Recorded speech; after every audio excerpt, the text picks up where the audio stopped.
இறையுறவில் மகிழ்ந்திடுவோம் இணைந்து வாருங்கள். இனிய தேவன் தந்த பலியில் மகிழ்ந்து கூடுங்கள். இறையுறவில் மகிழ்ந்திடுவோம் இணைந்து வாருங்கள். இனிய தேவன் தந்த பலியில் மகிழ்ந்து கூடுங்கள். வாருங்கள் வாருங்கள் தந்தை இல்லம் வாருங்கள். பாடுங்கள் பாடுங்கள் இயேசு நாமம் பாடுங்கள். வாருங்கள் வாருங்கள் தந்தை இல்லம் வாருங்கள்.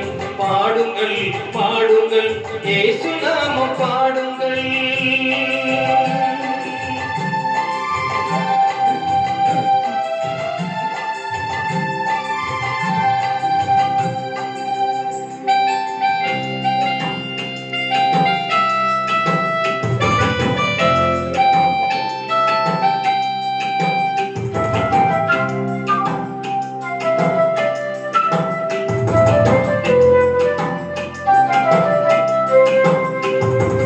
உதயமாகும் இனிய உறவு வாருங்கள். உலகில் சென்று பலம் தரவே கூடுங்கள். உதயமாகும் இனிய உறவு வாருங்கள். உலகில் சென்று பலம் தரவே கூடுங்கள். பகிரும் உள்ளம் நாம் பெறுவோம் வாருங்கள். பகிரும் உள்ளம் நாம் பெறுவோம் வாருங்கள். நம் பரமனங்கள் வாழ்ந்திடுவோம் கூடுங்கள். நம் பரமனங்கள் வாழ்ந்திடுவோம் கூடுங்கள். வாருங்கள் வாருங்கள் தந்தை இல்லம் வாருங்கள். பாடுங்கள் பாடுங்கள் இயேசு நாமம் பாடுங்கள்.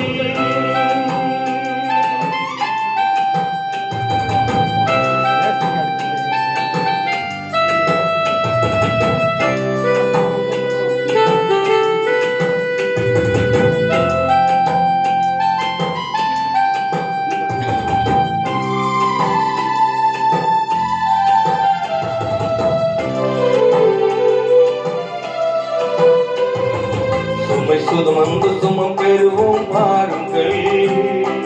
இமை திறந்து விடியல் காண கூடுங்கள். சுமை மறந்து சுகம் பெறுவோம் வாருங்கள். இமை திறந்து விடியல் காண கூடுங்கள்.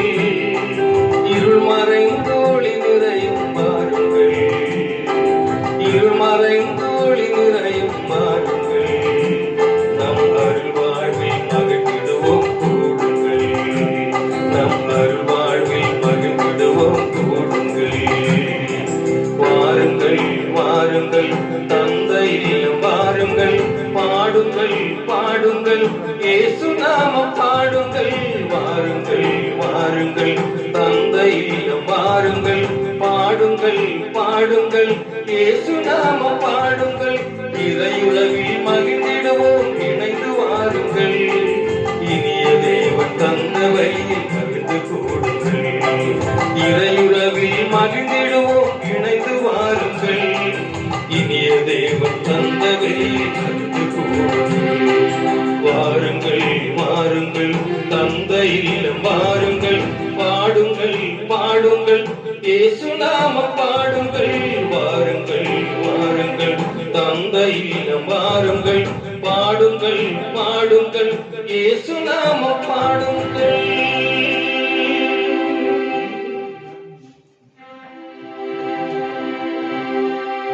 தந்தை மகன் தூயாவியாரின் பெயராலே ஆமென். நம் ஆண்டவராகிய இயேசு கிறிஸ்துவின் அருளும் கடவுளின் அன்பும் தூயாவியாரின் நட்புறவும் உங்கள் அனைவரோடும் இருப்பதாக. ஆத்மாவோடும் இருப்பதாக. സഹ കാർമ്മികരായ നമ്മുടെ ഈ ഫൊറോന വികാരി തിരുവാനപ്പെട്ട മൈക്കിൾ വലിച്ച ഇടുക്കിയിലെ തോപ്രാംകുടി വികാരി ബഹുമാനപ്പെട്ട ഓബിയച്ച VSSന്റെ മൂന്നാർ അസിസ്റ്റന്റ് ഡയറക്ടർ ബഹുമാനപ്പെട്ട മേജർ അച്ഛ, ദേവികുളം വികാരി ബഹുമാനപ്പെട്ട ജോൺസൺ അച്ഛ, പട്ടിയാർക്ക് എല്ലാർ ഇടവക ബഹുമാനപ്പെട്ട ടിജോ അച്ഛ, ദേവികുളം ഇടവക വികാരി ബഹുമാനപ്പെട്ട ജ്യോതിസ് അച്ഛ, ചിത്രൂര ഇടവക വികാരി ജ്യോതിസ് അച്ഛ, അവിടുത്തെ സഹ വികാരി മനോജ് അച്ഛ, അടിമാലി ഇടവക വികാരി ബഹുമാനപ്പെട്ട ബോബി അച്ഛ, മൂന്നാർ അസിസ്റ്റന്റായ നമ്മുടെ ആന്റണി അച്ഛൻ, ഈശോയിൽ പ്രിയപ്പെട്ട സിസ്റ്റേഴ്സ്, പ്രിയപ്പെട്ട സഹോദരി സഹോദരന്മാരെ, കുഞ്ഞുമക്കളെ, നമ്മുടെ പ്രിയമാനപ്പെട്ട വികാരി അച്ഛൻ നമ്മെ അറിയിച്ചു. ഇന്ന് പരിശുദ്ധ ഫ്രാൻസിസ് പാപ്പായുടെ ആഗ്രഹപ്രകാരമാണ് നമ്മളിവിടെ സമ്മേളിച്ചിരിക്കുന്നത്. ഈ വർഷം ഔസേപ്പ് വർഷമായിട്ട് നമ്മൾ ആചരിച്ചുകൊണ്ടിരിക്കുകയാണ്. നമ്മുടെ രൂപതയിലെ എല്ലാ മേഖലയിലുമുള്ള പുരാതനമായ ദേവാലയം ഔസേപ്പ് പിതാവിന്റെ നാമത്തിലുള്ള, അങ്ങനെ വന്നപ്പോൾ ഈ ലക്ഷ്മി എസ്റ്റേറ്റിലുള്ള ഈ ഔസേപ്പ് പിതാവിന്റെ നാമത്തിലുള്ള ദേവാലയമാണ് തിരഞ്ഞെടുക്കപ്പെട്ടത്. നിങ്ങൾ ഭാഗ്യം ചെയ്തവരാണ്. നിങ്ങൾ ഔസേപ്പ് പിതാവിന്റെ പ്രത്യേകമായ മാധ്യസ്ഥം തേടി പ്രാർത്ഥിക്കുന്നവരാണ്. ഈ ദേവാലയം പരിസരമൊക്കെ നിങ്ങൾ വളരെ മനോഹരമായി കാത്തു സൂക്ഷിക്കുന്നത് കാണുന്നത് എനിക്ക് വലിയ സന്തോഷമുണ്ട്. ആ ഗ്രോട്ടോയുടെ വെഞ്ചരിപ്പിന് ശേഷം ഞാൻ ഇപ്പോഴാണ് ഇവിടെ വരുന്നത്. അതെല്ലാം നിങ്ങൾ ഭംഗിയായിട്ട് കാത്തു സൂക്ഷിക്കുന്നു. ഒരു ദേവാലയത്തിന്റെ വൃത്തിയും അതിന്റെ പരിസരമൊക്കെ കാത്തു സൂക്ഷിക്കുന്നത് നമ്മുടെ വിശ്വാസികളുടെ ആ വിശ്വാസത്തിന്റെ ബാഹ്യമായ അടയാളവും തെളിവുമാണ്. ഈ മേഖലയിലുള്ള എല്ലാ ഇടവകളെയും സമർപ്പിച്ച്, ഞാൻ ഇടവ വികാരിമാരുടെ പേരെടുത്ത് പറയുവാനായിട്ട് കാരണം ഇതൊരു മേഖലാ തലത്തിലുള്ള ഒരാഘോഷമാണ്. ഈ മേഖലയിലുള്ള എല്ലാ ഇടവകളെയും, എല്ലാ വിശ്വാസികളെയും, എല്ലാ ജനത്തെയും ദൈവത്തിന്റെ തിരുമുമ്പാകെ നമ്മൾ സമർപ്പിച്ച് നമ്മൾ കൃതജ്ഞത ബലി അർപ്പിക്കുകയാണ്. ദൈവം നമ്മുടെ മേൽ ചൊരിയുന്ന നിരവധിയായ അനുഗ്രഹങ്ങൾ നമ്മൾ എപ്പോഴും കൃതജ്ഞതയോടുകൂടി സ്വീകരിക്കുകയും വിശ്വാസത്തിൽ നിലനിൽക്കുവാൻ വേണ്ടി നാം അഭിമുഖീകരിക്കുന്ന എല്ലാ കുരിശുകളും ഈശോ നമുക്ക് മാതൃകയായി കാണിച്ചു തന്നതുപോലെ സന്തോഷത്തോടു കൂടി ഏറ്റെടുക്കുവാനുള്ള കൃപയ്ക്കാണ് നമ്മൾ ഇപ്പോൾ യാചിക്കുന്നത്. ഈശോയെ കുരിശുകൾ അകറ്റാൻ വേണ്ടിയല്ല ഞങ്ങൾ പ്രാർത്ഥിക്കുന്നത്. കാരണം ഈശോയെ അനുകരിക്കണമെങ്കിൽ സ്വയം പരിത്യജിച്ച് കുരിശ് വഹിക്കണമെന്നാണല്ലോ ഈശോ എപ്പോഴും ആവശ്യപ്പെടുന്നത്. അപ്പോൾ ഈശോയോട് നമ്മൾ പ്രാർത്ഥിക്കണം, ഈശോയെ കുരിശുകൾ അകറ്റുകയല്ല, കുരിശുകൾ ഏറ്റെടുക്കാനുള്ള ശക്തി തരണം, അതിനുള്ള കൃപ തരണം.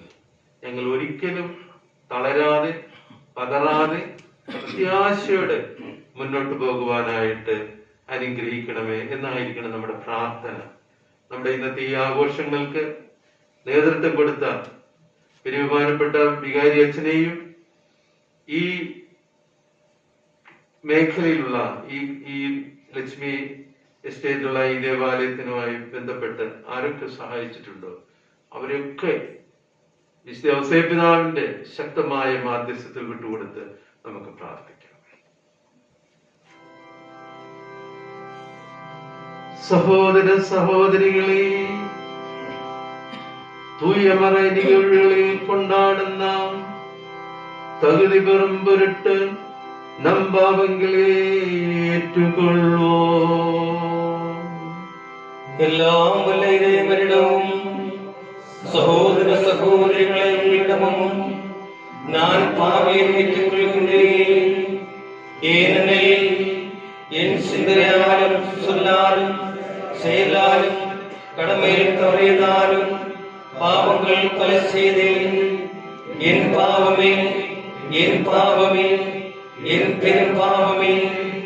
ஆகையால் எப்போதும் கன்னியான புனித மரியாவையும் வானதூதர் புனிதர் அனைவரையும் சகோதர சகோதரிகளே உங்களையும் நம் இறைவனாகிய ஆண்டவரிடம் எனக்காக வேண்டிக் கொள்ள மன்றாடுகிறேன். எல்லா வல்ல இறைவன் நம் மீது இரக்கம் வைத்து நம் பாவங்களை மன்னித்து நம்மை நிலை வாழ்க்க அழைத்து செல்வாராக.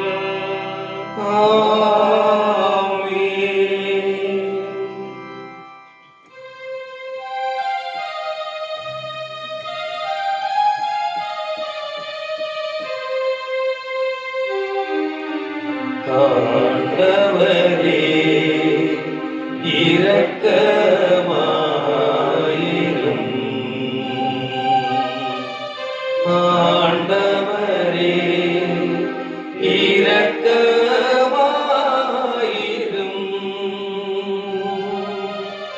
ஆண்டவரே இரக்கமாயிரும்.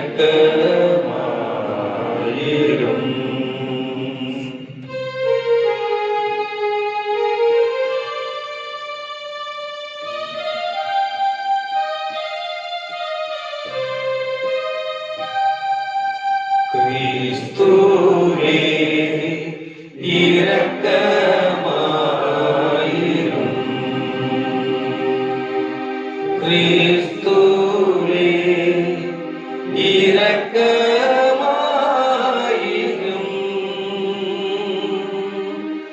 ஆண்டவரே இரக்கமாயிரும்.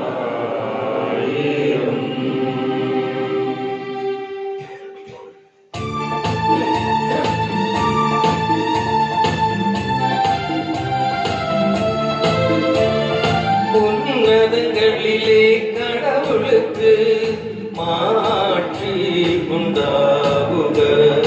உலகினிலே நல் மனத்தோருக்கு அமைதி ஆகுக.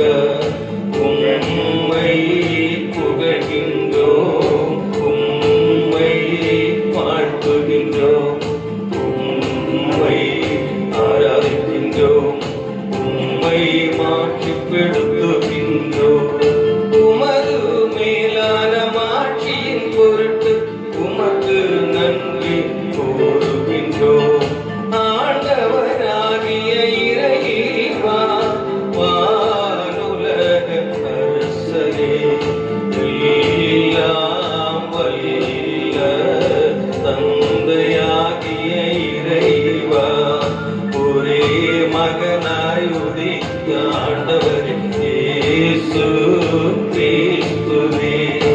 ஆண்டவராகிய இறைவா, இறைவனின் செம்மறியே, தந்தையின் திருமகனே, தந்தையின் திருமகனே, உலகின் பாவங்களை போக்குபவரே, எங்கள் மேல் இரக்கமாயிரும்.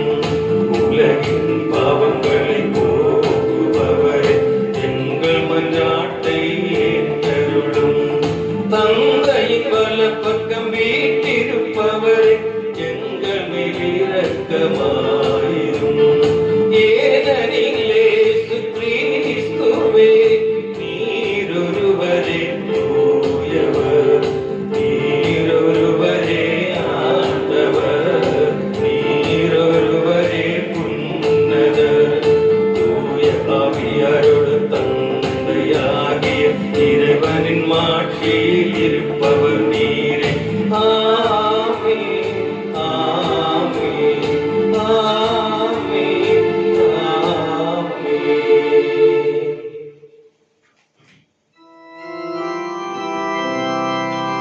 மன்றாடுவோமாக.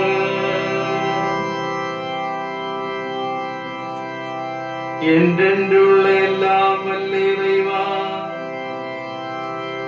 அனைத்துக்கும் அரசரான அம்பார்ந்தோன் திருமகனில் அனைத்தையும் புதுப்பிக்க திருள்ளமானே. அடிமை நிலையிருந்த விடுதலை அடைந்த படைப்பு அனைத்தும் அன்புக்குரிய உமக்கு பணிபூரியம். உம்மை விடுவென்று புகழ்ந்தேத்தும் அருள் புரிவீராக. உம்மோடு தூயாவியாரின் ஒன்றிப்பில் இறைவனாய் வாழ்ந்த என்றென்று ஆட்சி செய்கின்ற எங்கள் ஆண்டவரும் திருமகமான இயேசு கிறிஸ்து வழியாய் உம்மை மன்றாடுகின்றோம்.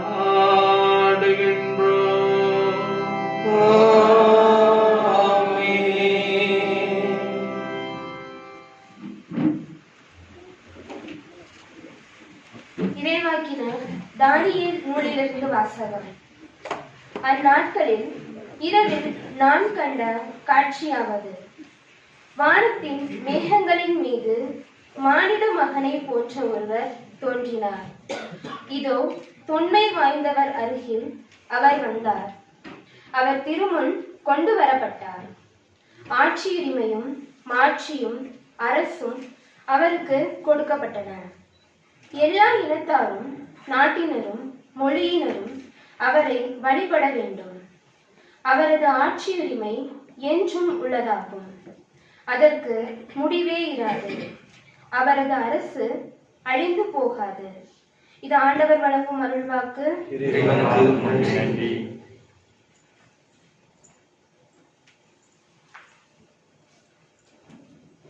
பதிலுரை பாடல். ஆண்டவர் ஆட்சி செய்கிறார், ஆண்டவர் ஆட்சி செய்கிறார், மாட்சியை ஆடையாய் அணிந்துள்ளார். ஆண்டவர் ஆட்சி செய்கின்றார், அவர் மாட்சியை ஆடையாய் அணிந்துள்ளார். ஆண்டவர் வல்லமை கச்சையாக கொண்டுள்ளார். ஆண்டவர் ஆட்சி செய்கின்றார், மாட்சியை ஆடையாய் அணிந்துள்ளார். பூவுலகை அவர் நிலைப்படுத்தினார், அது அசைவுறாது. உமது அரியணை தொடக்கத்திலிருந்தே நிலை பெற்றுள்ளது. நீர் தொன்று தொட்டே நிலைத்துள்ளே. ஆண்டவர் ஆட்சி செய்கின்றார், மாட்சியை ஆடையாய் அணிந்துள்ளார். உம்முடைய ஒழுங்குமுறைகள் மிகவும் உறுதியானவை. ஆண்டவரை என்றென்றும் தூய்மை உமது இல்லத்தை அழகு செய்யும். ஆண்டவர் ஆட்சி செய்கின்றார், மாட்சியை ஆடையாய் அணிந்துள்ளார்.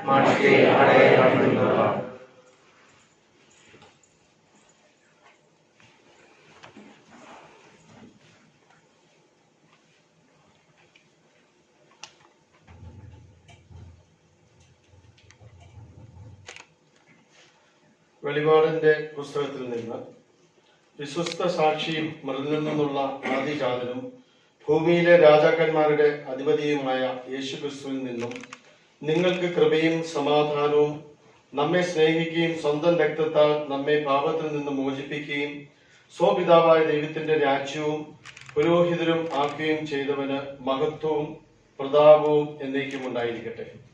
ആമേൻ. ഇതാ അവൻ മേഘങ്ങളുടെ അകമ്പടിയോടെ ആഗതനാകുന്നു. ഓരോ മിഴിയും അവിടുത്തെ കാണും. അവനെ കുത്തിമുറിവേൽപ്പിച്ചവരും അവനെ പ്രതി മാറത്തടിച്ച് വിലപിക്കുന്ന ഭൂമിയിലെ സർവഗോത്രങ്ങളും അവനെ ദർശിക്കും. ആമേൻ. ആയിരുന്നവനും വരാനിരിക്കുന്നവനും സർവശക്തനുമായ കർത്താവായ ദൈവം അരുൾ ചെയ്യുന്നു, ഞാൻ ആദിയും അന്തവും ആണ്. കർത്താവിന്റെ വചനം.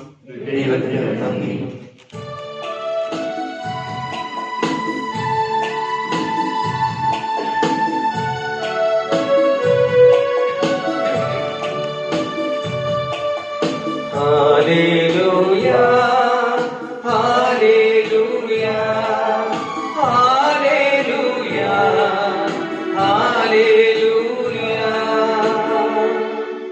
കർത്താവിന്റെ നാമത്തിൽ വരുന്നവർ അനുഗ്രഹീതൻ. നമ്മുടെ പിതാവായ ദാവീദിന്റെ സമാഗതമാകുന്ന രാജ്യം അനുഗ്രഹീതം.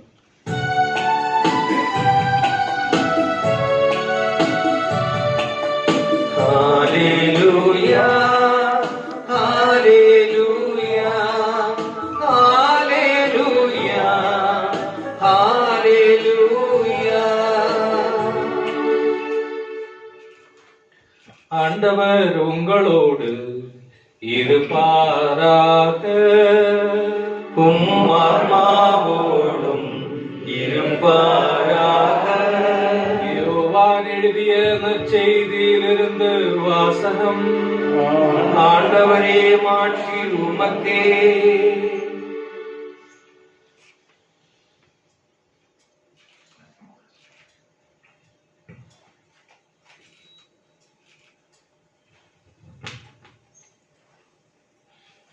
அக்காலத்தில் பிலாத்து மீண்டும் ஆளுநர் மாளிகைக்குள் சென்று இயேசுவை கூப்பிட்டு அவரிடம், நீ யூதரின் அரசனா என்று கேட்டார். இயேசு மறுமொழியாக, நீராக இதை கேட்கிறீரா அல்லது மற்றவர்கள் என்னை பற்றி உம்மிடம் சொன்னதை வைத்து கேட்கிறீரா என்று கேட்டார். அதற்கு பிலாத்து, நான் ஒரு யூதனா என்ன? உன் இனத்தவரும் தலைமை குருக்களும் தானே உன்னை என்னிடம் ஒப்புவித்தார்கள். நீ என்ன செய்தாய் என்று கேட்டார். இயேசு மறுமொழியாக, எனது ஆட்சி இவ்வுலக ஆட்சியை போன்றதல்ல. அது இவ்வுலக ஆட்சியை போன்றதாய் இருந்திருந்தால் நான் யூதர்களிடம் காட்டி கொடுக்கப்படாதவாறு என் காவலர்கள் போராடி இருப்பார்கள். ஆனால் என் ஆட்சி இவ்வுலக ஆட்சி போன்றதல்ல என்றார். பிலாத்து அவரிடம், அப்படியானால் நீ அரசன் தானோ என்று கேட்டார். அதற்கு இயேசு, அரசன் என்று நீர் சொல்கிறீர். உண்மையை எடுத்துரைப்பதே என் பணி. இதற்காகவே நான் பிறந்தேன், இதற்காகவே உலகிற்கு வந்தேன். உண்மையை சார்ந்தவர் அனைவரும் என் குரலுக்கு செவி சாய்க்கின்றனர் என்றார். இது கிறிஸ்து வழங்கும் நற்செய்தி. கிறிஸ்துவே உமக்கு புகழ்.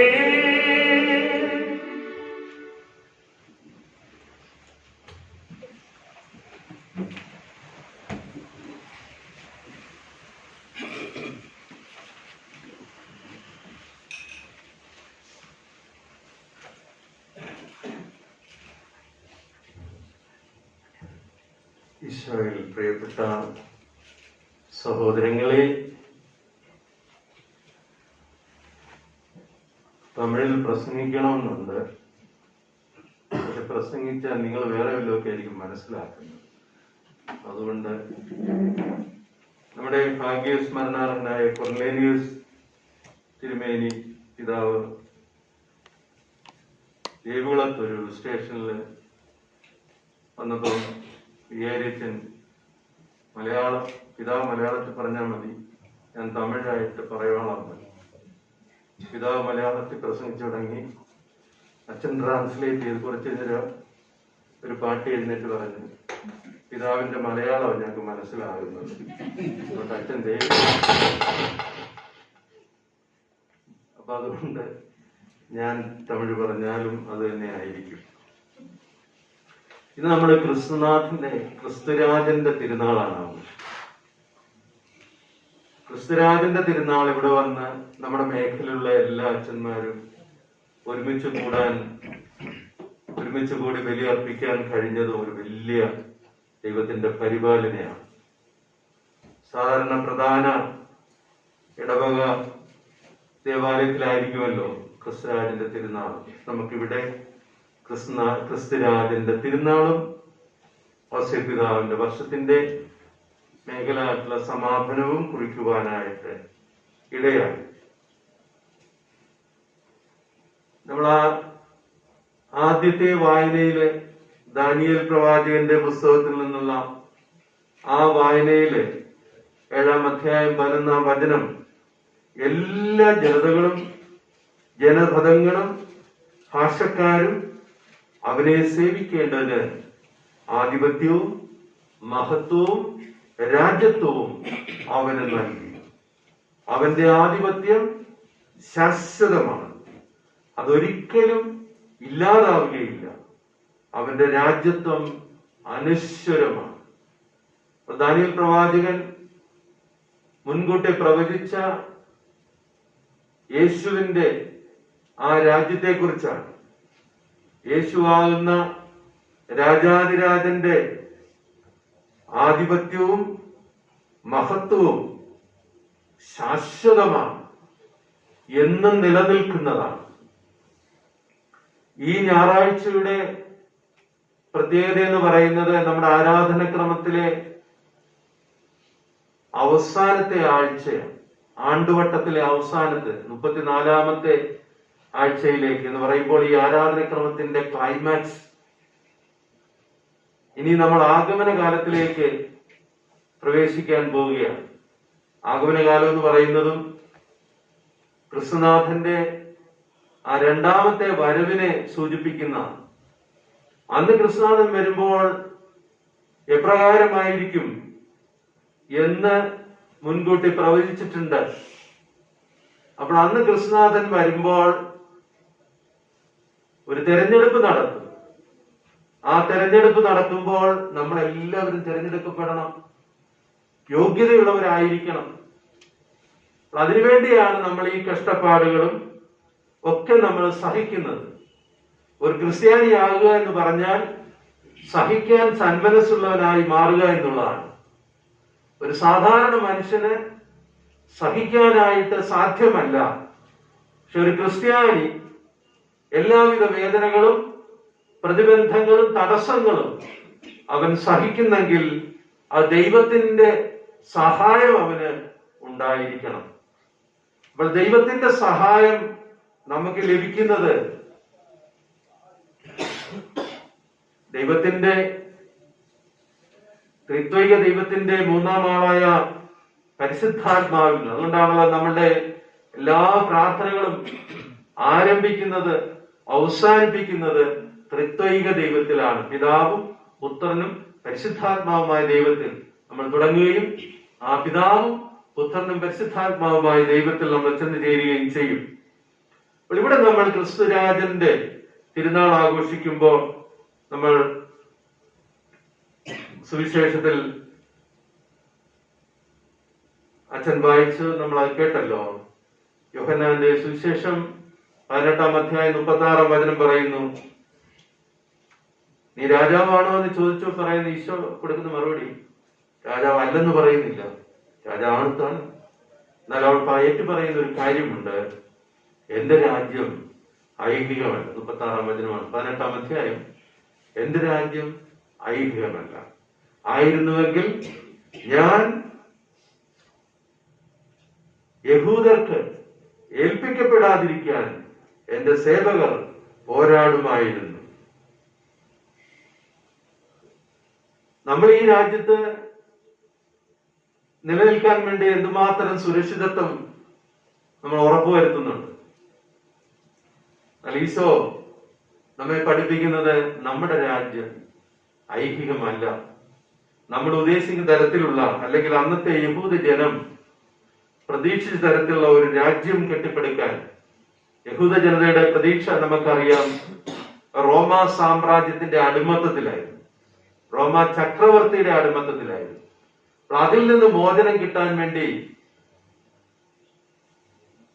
ഒരു രാജാവിനെ അവർ പ്രതീക്ഷിച്ചു കഴിഞ്ഞാണ്. ഈശോയെ അങ്ങനെയാണ് അവർ കണ്ടത്. അങ്ങനെയുള്ള ഒരു രാജാവിനെയാണ്. അപ്പൊ അവിടെയാണ് ഈശോ വ്യക്തമാക്കുന്നു, എന്റെ രാജ്യം ഐഹികമല്ല. പ്രിയപ്പെട്ട സഹോദരങ്ങളെ, ഈ സ്വർഗരാജ്യത്തിലാണ് നമ്മൾ ഭാഗമാകുന്നത്. ഇനി എവിടെയാണ് സ്വർഗരാജ്യം എന്ന് ചോദിച്ചു കഴിഞ്ഞാല്, ഇന്ന് അച്ഛന്മാർക്ക് ധ്യാനിക്കാനുണ്ടായിരുന്ന ബ്രിവറിയിലെ ഒറിജിന്റെ ആദിസഭാ പിതാവായ ഒറിജിൻ അദ്ദേഹം കൊടുക്കുന്നുണ്ട്, ദൈവരാജ്യം നമ്മുടെ ഉള്ളിൽ ഭരണം നടത്തണം. ദൈവം ഭരിക്കുന്നിടത്ത് പിശാചിന് പ്രവേശനം ഉണ്ടാകുകയില്ല. അപ്പൊ ദൈവരാജ്യം എന്ന് പറയുന്നത് നമ്മുടെ സങ്കല്പം അനുസരിച്ച് വലിയൊരു രാജ്യം, വിശാലമായ ഒരു രാജ്യം, ധാരാളം സൈന്യങ്ങൾ, പടയാളികൾ, ഭരണാധിപന്മാർ, സ്ഥാപനങ്ങൾ, ഇതൊന്നുമല്ല. ദൈവരാജ്യം നമ്മുടെ ഇടയിൽ തന്നെയുണ്ട്. ദൈവരാജ്യം നമ്മുടെ ഉള്ളിലുണ്ട്. നമ്മുടെ ഉള്ളിൽ രാജാവ് വസിക്കുമ്പോഴാണ് നമ്മൾ ദൈവരാജ്യമായി മാറുന്നത്. നമ്മുടെ ഉള്ളിൽ ഈശോയെ പ്രതിഷ്ഠിക്കണം. നമ്മുടെ ഉള്ളിൽ ഈശോയെ നമ്മൾ പ്രതിഷ്ഠിച്ചു കഴിയുമ്പോൾ നമ്മൾ ഈശോയെ പോലെയാകും. അപ്പോൾ അങ്ങനെ നമ്മൾ ദൈവരാജ്യത്തിലെ അംഗങ്ങളാവണമെങ്കിൽ 2-3 കാര്യങ്ങൾ, ഒത്തിരി കാര്യങ്ങൾ ചെയ്യണം. നമ്മൾ ചെയ്യാനുണ്ട്. വചനത്തിന്റെ വെളിച്ചത്തിൽ മർക്കോസ് 1:15 പറയുന്നു, ദൈവരാജ്യം സമീപിച്ചിരിക്കുന്നു. അതുകൊണ്ട് എന്താ ചെയ്യുന്നത്? അനുദപിച്ച് സുവിശേഷത്തിൽ വിശ്വസിക്കുകയും അനുദപിക്കണം. നമ്മുടെ പാപങ്ങളെ കുറിച്ച്, തെറ്റുകളെ കുറിച്ച്, കുറവുകളെ കുറിച്ച് അനുദപിക്കണം, പശ്ചാത്തപിക്കണം. തെറ്റ് ചെയ്തു പോയി ദൈവമേ, അറിഞ്ഞോ അറിയാതെ ഞാൻ തെറ്റുപോയി, എന്റെ ബലഹീനത, എന്റെ മാനുഷികമായിട്ടുള്ള ബലഹീനത ചിന്തകൾ എന്നെ തെറ്റിലേക്ക് വലിച്ചിടിച്ച് ദൈവമേ, നിന്റെ രാജ്യത്തിലെ അംഗമാകാൻ വേണ്ടി നിന്റെ കൽപ്പന ഞാൻ സ്വീകരിക്കുന്നു. ദൈവരാജ്യം സമീപിച്ചിരിക്കുന്നു. അനുദപിച്ച് സുവിശേഷത്തിൽ വിശ്വസിക്കുന്നു. രണ്ടാമതായി ചെയ്യേണ്ടത് മത്തായി 6:33 നിങ്ങൾ ആദ്യം അവിടുത്തെ രാജ്യവും അവിടുത്തെ നീതിയും അന്വേഷിക്കുക, അതോടൊപ്പം മറ്റുള്ളവയെല്ലാം നിങ്ങൾക്ക് ലഭിക്കും. വളരെ വിശ്വാസി, ഒരു ക്രിസ്ത്യാനിയായ നമ്മൾ ദൈവരാജ്യത്തിലെ അംഗങ്ങളാണെന്ന്, രാജാതിരാജനായ ക്രിസ്തുവിന്റെ അനുയായികളാണ്, വിശ്വാസികളാണെന്ന് നമ്മൾ പറയുകയാണെങ്കിൽ, ഏറ്റുപറയുകയാണെങ്കിൽ, മത്തായിയുടെ സുവിശേഷം 6:33 വരെ നമ്മോട് പറയുന്നു, നിങ്ങൾ ആദ്യം അവിടുത്തെ രാജ്യവും അവിടുത്തെ നീതിയും അന്വേഷിക്കുക. അപ്പൊ യേശുവിന്റെ രാജ്യവും നീതിയും നമ്മൾ അന്വേഷിച്ച് ജീവിച്ചാൽ ബാക്കിയെല്ലാം നമ്മുടെ കൂടെ വരും എന്നാണ് വചനം പറയുന്നത്. അതോടൊപ്പം മറ്റുള്ളവയെല്ലാം നിങ്ങൾക്ക് ലഭിക്കും. യേശുവിനെ അന്വേഷിക്കുമ്പോൾ യേശുവിനെ ലഭിക്കും. യേശുവിനെ അന്വേഷിക്കുക എന്ന് പറയുമ്പോൾ നമ്മളുടെ ഈ ലളിതമായ ജീവിതത്തിലാണെങ്കിലും നമ്മൾ മുഖ്യമായ സ്ഥാനം കൊടുക്കുന്നത് ഈശോയ്ക്കാണ്, ഈശോയുടെ വചനത്തിനാണ്, ഈശോയുടെ കൂദാശകൾക്കാണ്. അതുകൊണ്ടാണ് നമ്മുടെ ജീവിതത്തിന്റെ നല്ല ഭാഗം നമ്മൾ ദൈവത്തിനായി സമർപ്പിക്കുന്നത്. അപ്പൊ നിങ്ങൾ പറയും, പിതാവിന് വേറെ പണിയൊന്നും ഇല്ലാത്തതുകൊണ്ട് ഇങ്ങനൊക്കെ പറയാം, ഞങ്ങൾക്ക് ജീവിക്കണേ, ഞങ്ങൾക്ക് കഷ്ടപ്പെടണം, ഞങ്ങൾ തോട്ടത്തിൽ തന്നെ ജോലി ചെയ്തില്ലെങ്കിൽ ഞങ്ങൾക്ക് ശമ്പളം കിട്ടത്തില്ല, പിന്നെ എങ്ങനെ പിതാവെ ജീവിക്കേണ്ടത്? പക്ഷെ ആ ജോലി ചെയ്യുന്നതും നമ്മൾക്ക് നമ്മുടെ വിശുദ്ധിയുടെ മാർഗം നമുക്ക് കാണാനായിട്ട് ആത്മാർത്ഥമായി ജോലി ചെയ്യുന്നു. ആ ജോലി ചെയ്യുന്നതിന്റെ ഇടയ്ക്ക് നമുക്ക് ദൈവത്തെ അന്വേഷിക്കാം. ദൈവിക കാര്യങ്ങൾ നമുക്ക് ചിന്തിച്ചുകൊണ്ട് നമുക്ക് ജോലി ചെയ്യാം. അങ്ങനെ ചെയ്യുമ്പോ നമുക്ക് മോശമായത് ചിന്തിക്കാനോ മോശമായി പ്രവർത്തിക്കാനോ കഴിയില്ല. പക്ഷെ നമ്മളൊക്കെ അങ്ങനെ ചെയ്യുന്നില്ല. നമ്മളൊത്തിരി പ്രാർത്ഥിക്കുന്നുണ്ട്, ബലിയർപ്പിക്കുന്നുണ്ട്, കൂദാശകൾ പങ്കുകൊണ്ടുവന്നു. അതോടൊപ്പം തന്നെ നമ്മൾ തിന്മകളും ചെയ്തു കൂട്ടുന്നില്ലേ? എന്തുകൊണ്ടാ? നമ്മൾ അന്വേഷിക്കുന്നത് ദൈവരാജ്യമല്ല. നമ്മൾ അന്വേഷിക്കുന്നത് നമ്മുടെ ഓരോരുത്തരും രാജ്യങ്ങളാണ്, നമ്മുടെ സുഖമാണ്, നമ്മുടെ വ്യക്തിപരമായ താല്പര്യങ്ങളാണ്. ഇനിയും ഈ സ്വർഗരാജ്യത്തിലെ അംഗങ്ങളാവുന്നവർ ചെയ്യേണ്ട മൂന്നാമത്തെ കാര്യം 1 കൊറിന്ത്യർ 15:27-28 28ാമത്തെ വചനം, സമസ്തവും ദൈവത്തിന് അടിയറവെക്കുക, നന്മയും തിന്മയും ഒരിക്കലും പൊരുത്തപ്പെട്ടു പോവുകയില്ല. സമസ്തവും ദൈവത്തിനടി. നമുക്ക് കുഞ്ഞുങ്ങൾ ജനിച്ചു കഴിയുമ്പോ, മാതാപിതാക്കളെ കുഞ്ഞുങ്ങൾ ജനിച്ചു കഴിയുമ്പോ നമ്മുടെ സഭയുടെ നിയമം അനുസരിച്ച് ആദ്യത്തെ ആഴ്ചകളിൽ തന്നെ കുഞ്ഞിന് ജ്ഞാനസ്നാനം കൊടുക്കണം. അപ്പോൾ നമ്മൾ കുഞ്ഞ് ജനിച്ചു കഴിയുമ്പോ ഏതിന്റെ അടുത്ത് പറഞ്ഞാൽ കുഞ്ഞിന് ജ്ഞാനസ്നാനം കൊടുക്കണം. ആദ്യത്തെ ആഴ്ച എന്ന് പറഞ്ഞാൽ 1 മാസത്തിനുള്ളിൽ കൊടുത്തിരിക്കണമെന്നാണ്. ഇത് ഞാൻ പല പ്രാവശ്യം പലയിടത്തും പള്ളികളൊക്കെ പറഞ്ഞിട്ടുള്ള കാര്യമാണ്. ഇവിടെ പറഞ്ഞിട്ടില്ല, അത് ആദ്യമായിട്ട് ഇവിടെ പ്രസംഗിക്കുന്നത്. അപ്പൊ നമ്മുടെ രൂപതയുടെ നിയമം അനുസരിച്ച് സഭയുടെ ഈ നിയമം പാലിക്കാൻ വേണ്ടി ചിലർ കർശനമായിട്ട് പാലിക്കത്തില്ല. അവരെന്ത് ചെയ്യും? 1 മാസത്തിനുള്ളിൽ കൊടുക്കണമെന്നാണല്ലോ. പക്ഷെ 1 മാസം കഴിഞ്ഞ് 2 മാസം കഴിഞ്ഞ് 3 മാസം കഴിഞ്ഞ് 4 മാസം കഴിഞ്ഞ് ഇങ്ങനെ കുഞ്ഞിന് യാൻസനം കൊടുക്കത്തില്ല. അപ്പൊ എന്നിട്ട് നമ്മൾ രൂപത നിയമം വെച്ച് 3 മാസം കഴിഞ്ഞാൽ കോട്ടയത്ത് വരണം, കൂലി വരണം അനുവാദത്ത്. അപ്പൊ ഞാൻ വീട്ടിൽ ആയിരുന്ന സമയത്ത് എനിക്കായിരുന്നു എന്റെ ജോലി. അപ്പൊ ഞാൻ ചിലരോട് ചോദിക്കും, എന്താ സഹോദര ഈ കുഞ്ഞിന് യാൻസനം കൊടുക്കുക? അപ്പൊ പറയും, കാശില്ല. ഓ, നിങ്ങളുടെ വികാരിത്തിന് എത്ര ആയിരം രൂപ കൊടുക്കണം യാൻസനം? വികാരിച്ചനല്ല, പിന്നെ ചാപ്പാട് കൊടുക്കണ്ടേ ആളുകൾക്ക്, സദ്യ നടത്തണ്ടേ? നിങ്ങൾ ഈ സദ്യ നടത്തിക്കോ, പിന്നീട് കാശുണ്ടാകാൻ നടത്തിയോ, പക്ഷെ ഈ കുഞ്ഞിന് സഭയുടെ ആഗ്രഹപ്രകാരം കുഞ്ഞ് ജനിച്ചാൽ ആദ്യത്തെ മാസങ്ങളിൽ തന്നെ അനുഷ്ഠാനം കൊടുക്കണം. എന്തിനാണ്? ഉത്ഭവഭാവവും നീങ്ങി സഭയുടെ അംഗമായി മാറാനുള്ള സഭയുടെ ആഗ്രഹം, മാതാപിതാക്കളുടെ ആഗ്രഹം. എന്റെ കുഞ്ഞ് ദൈവത്തിന്റെ വരപ്രസാദത്തിൽ ജീവിക്കണമെന്ന് ആഗ്രഹിക്കുന്ന മാതാപിതാക്കളാണ് ഈ കുഞ്ഞ് ജനിച്ചാൽ ഉടൻ ധ്യാനസ്നാനം പണ്ട് കാലങ്ങൾ ആദ്യത്തെ ആഴ്ചയിൽ തന്നെ കൊടുക്കുമായിരുന്നു. എന്നാൽ ചില സ്ഥലങ്ങളില് ചില വിശ്വാസികള് 10-12 വയസ്സ് കഴിഞ്ഞ് കൊടുക്കുന്നുണ്ട്. പക്ഷെ നമ്മുടെ സഭമായി പഠിപ്പിക്കുന്നത് ആദ്യത്തെ ആഴ്ചയിലാണ്. അപ്പൊ അതുകൊണ്ട് പ്രിയപ്പെട്ട സഹോദരങ്ങളെ, നമ്മൾ ദൈവത്തിന് അടിയാർക്കണയില്ല.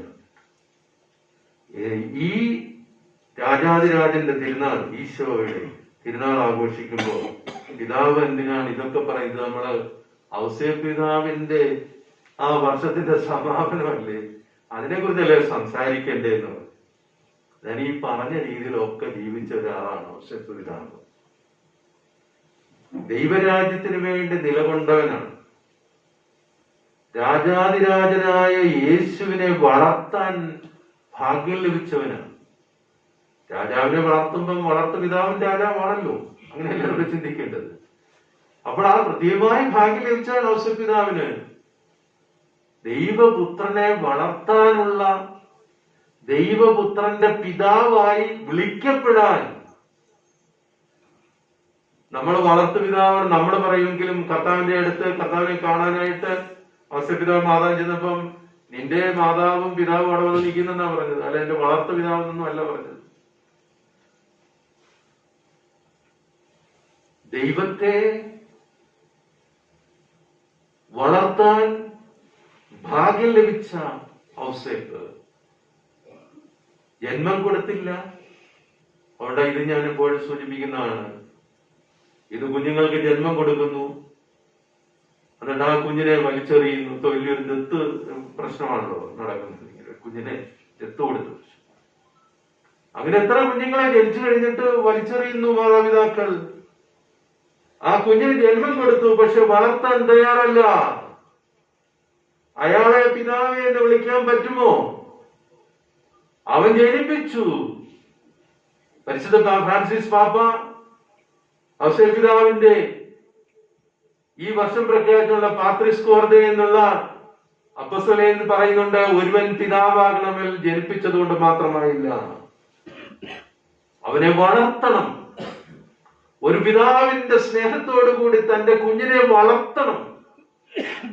ആ വളർത്തി വലുതാക്കി ദൈവത്തിന്റെ ഇഷ്ടമനുസരിച്ച് ജീവിക്കാൻ ജീവിതം സമർപ്പിക്കുമ്പോഴാണ് ഒരു വ്യക്തി അക്ഷരാർത്ഥത്തിൽ യഥാർത്ഥത്തിൽ അപ്പൻ, അബ്ബ, പിതാവേ എന്ന് വിളിക്കുവാൻ അർഹതയുള്ളൂ. ഔസേപ്പ് പിതാവ് ആ രീതിയിൽ ദൈവത്തിന്റെ പുത്രനെ വളർത്തി. അപ്പോൾ അവിടെ വളർത്താൻ വേണ്ടിയുള്ള ത്യാഗങ്ങൾ നമുക്കറിയാമല്ലോ. അതൊക്കെ നമ്മൾ എണ്ണി പറയേണ്ട കാര്യങ്ങളില്ല. ഔസേപ്പ് പിതാവ് എന്തുമാത്രം ത്യാഗമാണ്. പിന്നെ ദൈവത്തിന്റെ ഹിതം നിറവേറ്റുവാൻ ദൈവേഷ്ടത്തിന് സർവ്വം സമർപ്പിച്ച യോസേപ്പ് തന്റെ ഭാര്യയായ മറിയം കന്യകയാണെന്ന് കരുതിയിരുന്ന അവൾ ഗർഭവതിയായി എന്നറിയപ്പെട്ടപ്പോൾ എന്തുമാത്രം പ്രയാസം അനുഭവിച്ച ആ രാത്രി, ഈ സംഭവം അറിഞ്ഞ രാത്രി ഉറങ്ങാതെ താൻ ഏറ്റവും അധികം സ്നേഹിച്ച തന്റെ ഭാര്യയായി തീരേണ്ടവൾ, വിവാഹസംബന്ധം നടത്തിയിരിക്കുന്നവൾ പറയുകയാണ് താൻ ഗർഭിണിയാണ്. എന്നാൽ അവളെ കുറിച്ച് ഒരിക്കലും അവള് തെറ്റ് ചെയ്തവളാണെന്ന് ചിന്തിക്കാൻ യൂസഫിന് കഴിഞ്ഞില്ല. അവള് തെറ്റ് ചെയ്താലും ചെയ്തില്ലെങ്കിലും അവളെ രഹസ്യത്തിൽ ഉപേക്ഷിക്കാൻ തീരുമാനിക്കുകയാണ് ചെയ്തത്. ആ സന്ദർഭത്തിലാണല്ലോ രാത്രി ദൈവദൂതൻ പ്രത്യക്ഷ പറയുന്നു, യോസേഫ്, നിന്റെ ഭാര്യ മറിയത്തെ സ്വീകരിക്കാൻ നീ ശങ്കിക്കേണ്ട. കാരണം അവൾ ഗർഭവതിയായ ദൈവത്താലാണ്, ദൈവത്തിന്റെ ആത്മാവിലാണ്. അതൊരു മനസ്സിലായി. ഒരു സാധാരണക്കാരനാണ്, ഒരു തടിപ്പണിക്കാരൻ, കാർപ്പന്ററാണ്. അവനെങ്ങനെ ഈ ദൈവത്തിന്റെ ദൂതനാണ് ഇത് വന്ന് പറഞ്ഞത്? നമ്മളോട് ആരെങ്കിലും എന്തെങ്കിലും കാര്യം പറഞ്ഞാൽ ഉടനെ വിശ്വസിക്കൂ. ഒരു ഡോക്ടർ ഇന്ന അസുഖമാണെന്ന് പറഞ്ഞാൽ തന്നെ എന്നോട് ഏതെങ്കിലും അച്ഛൻ പറഞ്ഞ വെച്ചാൽ 2 ഒപ്പീനിയൻ കൂടെ എടുക്കണം. എന്നാൽ ഈ ഡോക്ടർ പറഞ്ഞ ശരിയാകണമെന്നില്ല. മറ്റൊരു ഓപ്പറേഷൻ ചെയ്യണമെന്ന് പറയും, വേറെ ഡോക്ടറെ ചെല്ലുമ്പോൾ ഓപ്പറേഷൻ ചെയ്യേണ്ടെന്ന് പറയും. ഒരിടത്ത് ചെന്ന ഒരു അച്ഛനെ ചെന്ന യൂറിക് ആസിഡിന്റെ പ്രശ്നമാണെന്ന് പറയും. വേറൊരു ഹോസ്പിറ്റലിൽ ചെന്നപ്പോ പറയുന്നു കിഡ്നി പ്രവർത്തിക്കുന്നില്ലെന്ന് പറയും. അപ്പൊ ഓരോരുത്തരും എവിടെയാ നോക്കുന്നതിനനുസരിച്ച്, ആസിഡ് നോക്കിയവൻ ആസിഡ് കണ്ടു, കിഡ്നി നോക്കിയവൻ കിഡ്നി കണ്ടു. ദൈവത്തിന്റെ ഹിതം മനസ്സിലാക്കണമെങ്കിൽ അതിനുള്ള മനസ്സൊരുക്കിയെടുക്കുന്നത്. നമ്മുടെ കുഞ്ഞുങ്ങളെ വേദപാഠം പഠിപ്പിക്കുന്ന എന്തിനു വേണ്ടിയാ?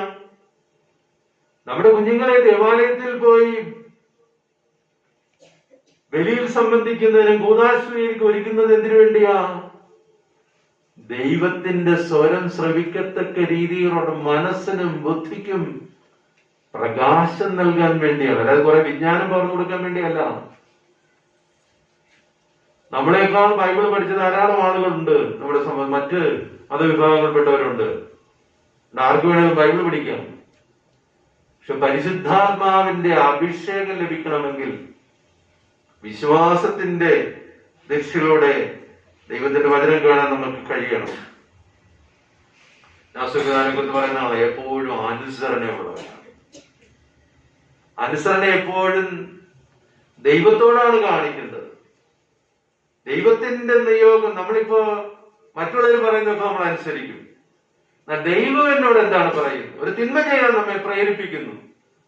അപ്പൊ ആളുകൾ പറയുകയാണ്, കൊള്ളാം, നല്ല കാര്യമാണ് നീ ചെയ്യുന്നത്, മറ്റുള്ളവർക്ക് ഉപകാരം കിട്ടുന്നതാണ്, അവിടെ നീ ചെയ്തോ. പക്ഷെ അങ്ങനെ ഒരു മറ്റുള്ളവർ ഉപദേശിക്കുമ്പോ ഒരു വിശ്വാസം ചിന്തിക്കേണ്ടത് ദൈവത്തോട് ചോദിക്കും, ദൈവത്തോട് ആലോചന നടത്തും. എന്നിട്ട് ദൈവം അവനോട് പറയും നീ ഇത് ചെയ്യണ്ട, അല്ലെ ചെയ്യണം. അപ്പൊ ദൈവത്തോട് ആലോചന ചോദിച്ച് ചെയ്യുന്നവരാണ് അനുസരണയുള്ളവർ എന്ന് പറയുന്നത്. മക്കളാണെങ്കിൽ അവരുടെ കൂട്ടുകാർ കുറെ ഉപദേശങ്ങളൊക്കെ കൊടുക്കും. പക്ഷെ നല്ല മക്കളാണെങ്കിൽ കൂട്ടുകാരുടെ ഉപദേശം സ്വീകരിക്കും. എന്നാലും പറയും, പപ്പ, അപ്പച്ച, അല്ല അമ്മച്ചി അങ്ങനെ പറഞ്ഞു ഞാനത് ചെയ്യണോ, അല്ല എനിക്ക് ചെയ്യാവോ? നല്ല അപ്പച്ചന്മാർ പറയും, മോനെ അങ്ങനെ ചെയ്യരുത്, മോളെ അങ്ങനെ ചെയ്യരുത്. പക്ഷെ നമ്മുടെ മക്കൾ നമ്മളോട് വല്ലതും ചോദിക്കുന്നുണ്ടോ? അങ്ങനെ ചോദിക്കണമെങ്കിൽ അതിനുള്ള ശിക്ഷണം അവർക്ക് കിട്ടിയിരിക്കണം. ഔസേപ്പ് പിതാവ് ഈശോയുടെയും മറിയത്തിന്റെയും സംരക്ഷകനായി, കാവൽക്കാരനായി. ഈശോ ദൈവമാണെങ്കിലും ഒരു മനുഷ്യൻ എന്ന നിലയിൽ ഒരു പോറല് പോലും ഏൽക്കാതെ തന്റെ ഭാര്യയെയും കുഞ്ഞിനെയും സംരക്ഷിക്കുന്നവനായിരുന്നു. അതുകൊണ്ടാണ് ഫ്രാൻസിസ് പാപ്പ പറയുന്നത് സഭയുടെ സംരക്ഷകനായി യോസേപ്പ് പിതാവ് എന്നും നിലനിൽക്കുന്നു. നമ്മുടെ കുടുംബങ്ങളുടെ സംരക്ഷകനായി യോസേപ്പ് പിതാവ് എന്നും നിലനിൽക്കുന്നു. അപ്പോൾ അതുകൊണ്ടാണ് ഈ കൊറോണയുടെ, ഈ മഹാമാരിയുടെ തീവ്രമായ ആ ക്ഷോഭത്തിൽ നിന്ന് രക്ഷപ്പെടാൻ വേണ്ടി യോസേപ്പ് വർഷം ആചരിക്കാൻ പരിശുദ്ധ ഫ്രാൻസിസ് പാപ്പ ആവശ്യപ്പെട്ടത്. 150 വർഷം മുമ്പ് ഇതേപോലെ ലോകം പല കാരണങ്ങളാൽ, യുദ്ധങ്ങളാൽ, പല പ്രശ്നങ്ങളാൽ പ്രയാസപ്പെടുന്ന സാഹചര്യത്തിലാണ് 9-ാം പിയൂസ് പാപ്പ യോസേപ്പ് പിതാവിനെ സാർവത്രിക സഭയുടെ മധ്യസ്ഥനായി പ്രഖ്യാപിച്ചു. അങ്ങനെ സാർവത്രിക സഭയുടെ മധ്യസ്ഥനായി പ്രഖ്യാപിച്ചതിന്റെ 150-ാം വർഷത്തിലാണ് പാത്രിസ് കോർദെ, പിതാവിന്റെ ഹൃദയമുള്ളവൻ യോസേപ്പ് പിതാവ്, ആ യോസേപ്പ് പിതാവിന്റെ മാധ്യസ്ഥം യാചിച്ചാൽ നമ്മെ സഹായിക്കുമെന്നുള്ള ബോധ്യത്തിന്റെ വെളിച്ചത്തിലാണ് ഈ യോസേപ്പ് പിതാവ് വർഷം ഫ്രാൻസിസ് പാപ്പ പ്രഖ്യാപിച്ചത്. ഈ വരുന്ന ഡിസംബർ 8-ാം തീയതിയാണ് സാർവത്രിക സഭയിൽ ഔദ്യോഗികമായി ഈ വർഷം സമാപിക്കുന്നത്. ഈ നിമിഷങ്ങളിൽ, ഈ ദിനങ്ങളിൽ യോസേപ്പ് പിതാവിന്റെ പുണ്യങ്ങളെ കുറിച്ച് നമ്മൾ ധ്യാനിക്കണം.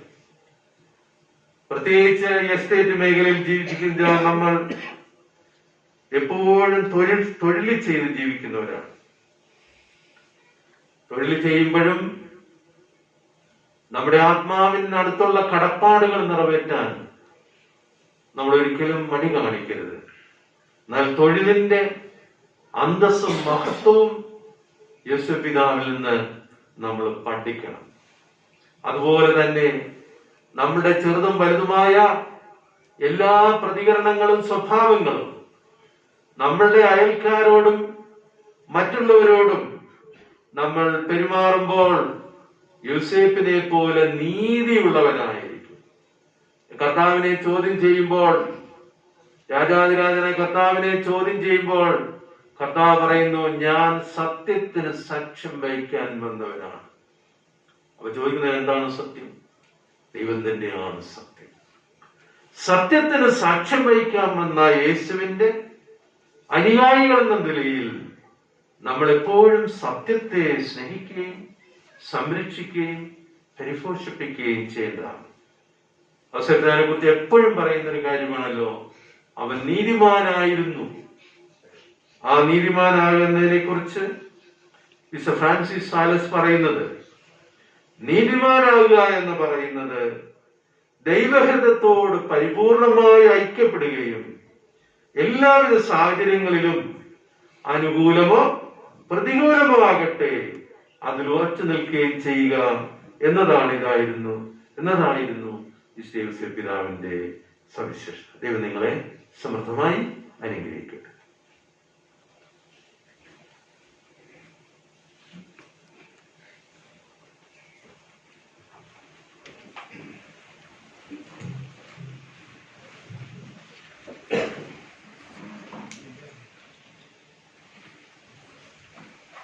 ஒரே கடவுளை நம்புகின்றேன். விண்ணகமும் மண்ணகமும் காண்பவை காணாதவை யாவும் படைத்த எல்லாம் வல்ல தந்தையவரே, கடவுளில் ஒரே மகனாய் உதித்த ஒரே ஆண்டவர் இயேசு கிறிஸ்துவை நம்புகின்றேன். ஒரு காலங்களுக்கெல்லாம் முன்பே தந்தையிடமிருந்து பிறந்தால் கடவுள் என்று கடவுளாக, ஒளி என்று ஒளியாக, மெய்யக்கடவுள் என்று மெய்யக்கடவுளாக உதித்தவர். இவர் உண்டாக்கப்பட்டவர் அல்ல, தந்தையோடு ஒரே பொருளானவர். இவர் வழியாகவே யாவும் படைக்கப்பட்டன. மனிதர் நமக்காகவும் நம் மீட்புக்காகவும் விண்ணகமிருந்து இருக்கிறார். தூய ஆவியால் கன்னிமரியாவிடம் உடலெடுத்து மனிதரானார். மேலும் நமக்காக பொந்தியோஸ் பிலாத்தின் அதிகாரத்தில் சிலுவையில் அறையப்பட்டு பாடுபட்டு இறந்தடக்கம் செய்யப்பட்டார். மறைநூல்களின்படி 3ஆம் நாள் உயிர்த்தெழுந்தார். விண்ணகத்துக்கு எழுந்தருளி எல்லாம் வல்ல தந்தையின் வலப்பக்கம் வீற்றிருக்கின்றார். வாழ்வோரையும் இருந்தோரையும் தீர்ப்பிட மாஷுடன் மீண்டும் வரவேற்கின்றார்.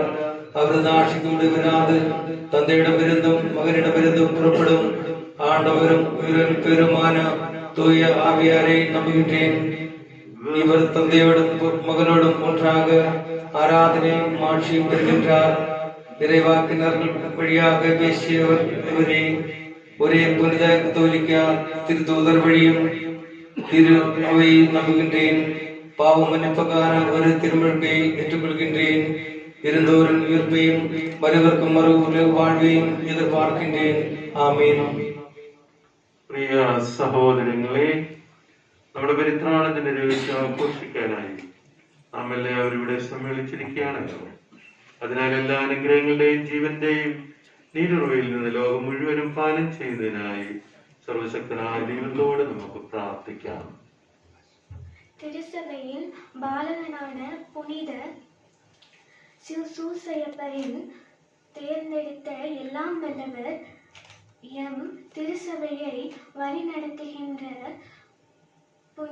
புனித பிரான்சிஸ் பாப்பரசர் மற்றும் அனைத்து திரு தொண்டர்களும் புனித சூசையப்பரின் மாதிரியை பின்பற்றி வழிநடத்த வேண்டும் என இறைவா உம்மை மன்றாடுகிறோம்.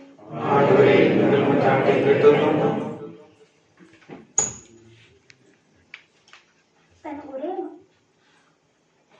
ஒரே மகன் மனிதனாக பிறந்த திரு குடும்பத்தின் பாலகனாக புனித சூசையப்பரை நியமித்த அன்பிலேவா எங்கள் குடும்பங்களை அலற்றுகின்ற அனைத்து தீமைகளில் இருந்தும் விடுவித்து அமைதியும் சமாதானமும் நிறைந்த திரு குடும்பமாக மாற அருள் வரங்களால் அனைத்து குடும்பங்களையும் நிலைத்திட வேண்டும் என இறைவா உம்மை மன்றாடுகின்றோம்.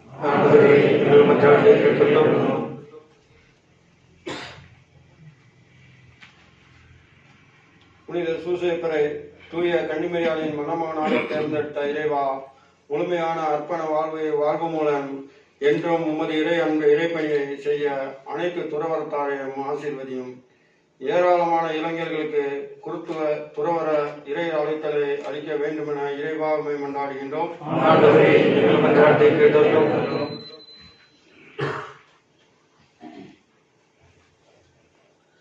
தன்னுடைய தொழில் மீது உண்மையும் நம்பிக்கையும் காட்டிய புனித சூசையப்பரை தொழிலாளருக்கு மாதிரியாக அளித்த இறைவா, பலவிதமான தொழிலை செய்பவர்களுக்கும் உண்மையும் நம்பிக்கையும் அளித்து பலப்படுத்தவும், வேலையின்றி அவதிப்படுவர்களுக்கு வாழ்க்கைக்கான வழியை காண்பித்து கொடுக்கவும் வேண்டும் என்று இறைவா உம்மை மன்றாடுகின்றோம்.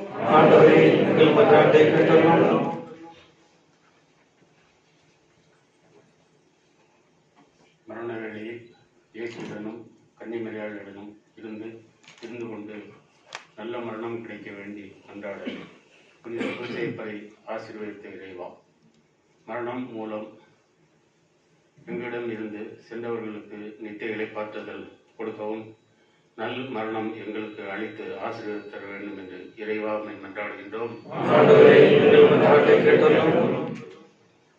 പരിശുദ്ധ കന്യക മറിയത്തിന്റെ വിരക്തപതിയും മനുഷ്യരക്ഷന്റെ വളർത്തുപിതാവുമായ ഭാഗ്യപ്പെട്ട വിശുദ്ധ അങ്ങേക്ക് മഹത്വം.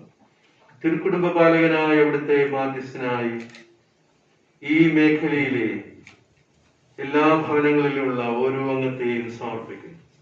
കഷ്ടപ്പാടിന്റെയും രോഗത്തിന്റെയും വേദനയുടെയും സംശയങ്ങളുടെയും നടുവിൽ ഞങ്ങൾ നട്ടം തിരിയുമ്പോൾ അങ്ങേപോലെ ദൈവഹിതം മനസ്സിലാക്കി പ്രതികരിക്കാനുള്ള വരം അവിടുത്തെ സുദിനമുള്ള ഞങ്ങൾക്ക് നേടിത്തരണമേ. എല്ലാറ്റുപരിയായി ദൈവത്തെ സ്നേഹിക്കുന്നവരും വിനയാന്യതവരും നീതിബോധമുള്ളവരും അലസതപാടെ വെടിഞ്ഞ് ആത്മാർത്ഥമായി അധ്വാനിക്കുന്നവരുമാക്കി ഞങ്ങളെ മാറ്റണമേ.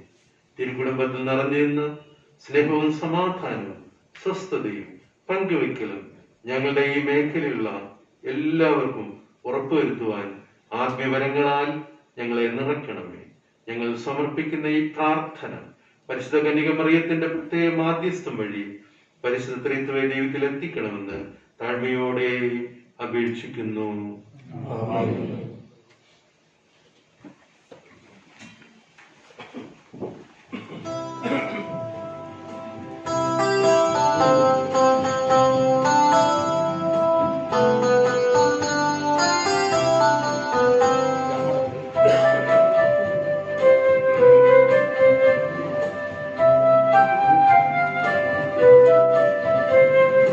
உனக்கென நான் தரும் காணிக்கையே உவப்புடன் ஏற்பாய் என் இறைவா. உனக்கென நான் தரும் காணிக்கையே உவப்புடன் ஏற்பாயன் நிறைவா. பலியன என்னை நான் தருகின்றேன், பலியன என்னை நான் தருகின்றேன், உன் பதமலர் பணிந்து மகிழ்கின்றேன், பதமலர் பணிந்து மகிழ்கின்றேன்.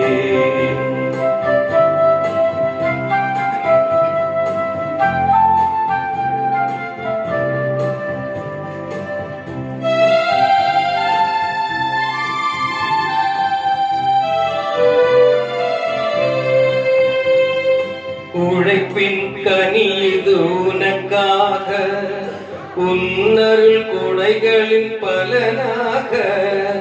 உழைப்பின் கனி இது உனக்காக, உன்னருள் கொடைகளின் பலனாக. படைத்தவன் கரங்களில் மகிழ்வாக, படைத்தவன் கரங்களில் மகிழ்வாக. உன் படைப்பினில் சிறந்ததை தருகின்றேன், படைப்பினில் சிறந்ததை தருகின்றேன். உனக்கென நான் தரும் காணிக்கையே உவப்புடன் ஏற்பாயன் நிறைவா.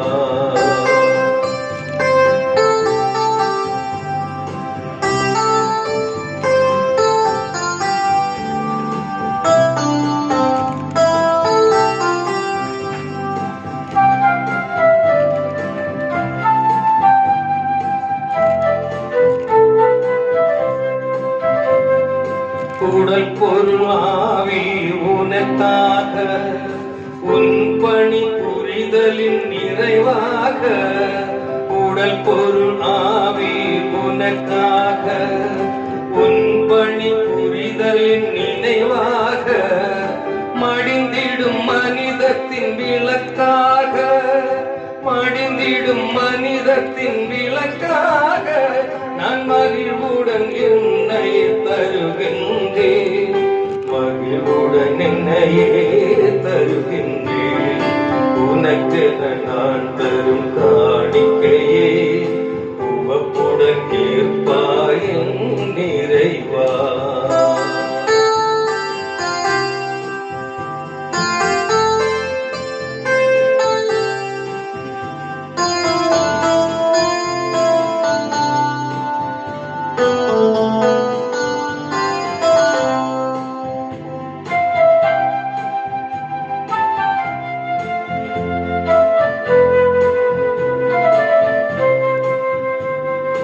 உழைப்பின் கனி இது உனக்காக, உன்னருள் கொடைகளின் பலனாக.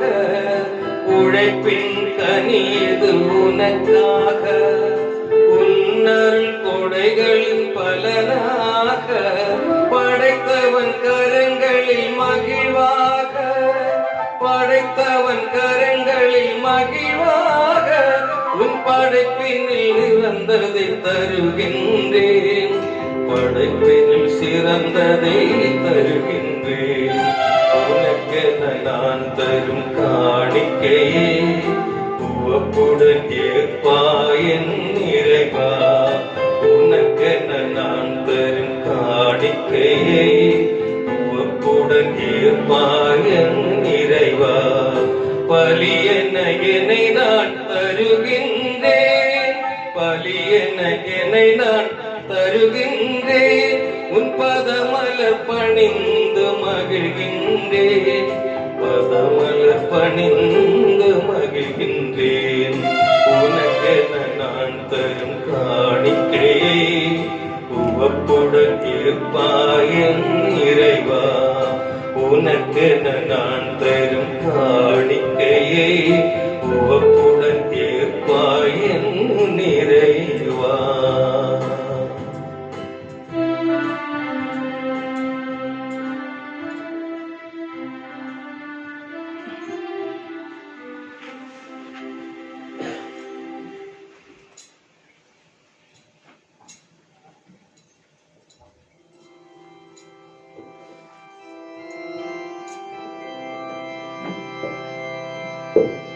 சகோதர சகோதரிகளே, என்னுடையது உங்களிடமான இப்பலி. எல்லாம் வல்ல தந்தையாகிய இறைவனுக்கு ஏற்றதாகும்படி மன்றாடுங்கள். ஆண்டவர் தமது பேரின் புகழ்ச்சிக்காகவும் மாட்சிக்காகவும் நமது நன்மைக்காகவும் புனித திருவை அனைத்தில் நல்லுக்காகவும் உமது கையிலிருந்து இப்பிலியை ஏற்றுக்கொள்வாராக. ஆண்டவரே,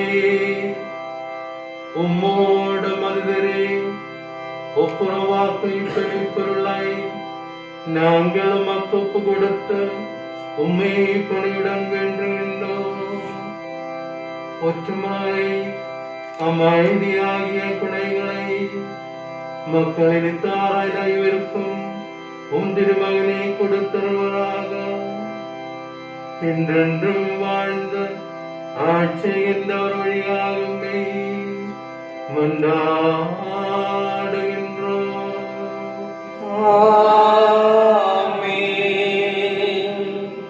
ஆண்டவர் உங்களோடு இருப்பாராக. உம் ஆத்மாவோடும் இருப்பாராக. இதயங்கள் மேலே எழுப்புங்கள். ஆண்டவரிடம் எழுப்பியுள்ளோம். ஆண்டவருக்கு நன்றி கூறுவோம். அது தகுதியும் நீதியுமானதே. ஆண்டவரே, தூயனாய தந்தே, என்றுமுள்ள எல்லாம் வல்ல இறைவா, என்னாலும் எவ்விடத்திலும் தாங்கள் உமக்கு நன்றி செலுத்துவது மெய்யாகவே தகுதியும் நீதியுமாகும். எங்கள் கடமையும் மீட்புக்குரிய செயலுமாகும். நீரும் மேடைய ஒரே பேரான திருமகன் என்றுமுள்ள ஆண்டவரே கிறிஸ்துவை என்றென்றும் குருவாகவும் அனைத்துக்கும் அரசராகவும் மக்களுக்கு தைலத்தாலும் பொழுது செய்தி அமைதியை வழங்கும் மாசற்ற வெளிப்பொருளாகிய சிலுவை இடத்தில் தம்மே அறுப்பு கொடுத்த மனிதருக்கு மீட்பளிக்கும் அருள் அடையாளங்களை நிறுவினார். படைப்புகள் அனைத்தையும் தமதாட்சிக்குட்படுத்தி நிலையான அனைத்து நிலையாட்சி அளவில்ல மண்கொடை மக்கள் கையளித்தார். அது உண்மையும் வாழ்வும் ஓங்கும் ஆட்சி புனிதமும் அமைதியும் நிலமாட்சியுமாகும். ஆகவே வானதூதர் முதல் வானதூதரோடும் அரியலில் அமர்வோர் தலைமை தாங்குவரோடும் வான்படைகள் அணிகள் அனைத்தோடும் சேர்ந்த நாங்களும் புகழ்ந்து பாடி முடிவின்றி சொல்வதாவது.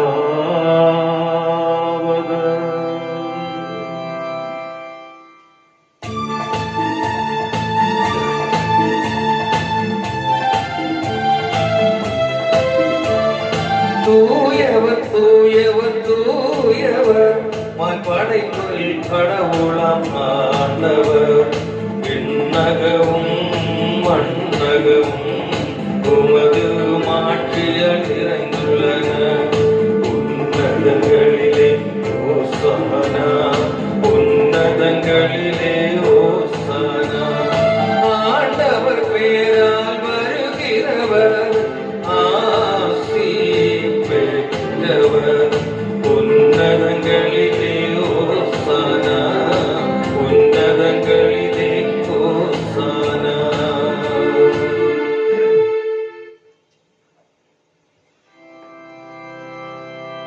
ஆண்டவரே, நீர் மெய்யாகவே தூயவர். உம்மை அனைத்திற்கும் ஊற்று. ஆகவே உம்முடைய அவையை பொழுந்தி காணிக்கைகளை தூய்மைப்படுத்த உம்மை வேண்டுகின்றோம். இவ்வாறெங்கள் ஆண்டவர் இயேசு கிறிஸ்துவின் உடலும் இரத்தமுமாக எங்களுக்கு இவே மாறுவனாக. அவர் பாடுபட மனம் வந்து தம்மை கையளித்த போல அப்பத்தை எடுத்து நன்றி செலுத்தி அதை பிட்டு தம் சீடர்களுக்கு கூறியதாவது: அனைவரும் இதிலிருந்து பெற்றுள்ளீர்கள், ஏனெனில் இது உங்களுக்காக கையளிக்கப்படும் என்னுடன்.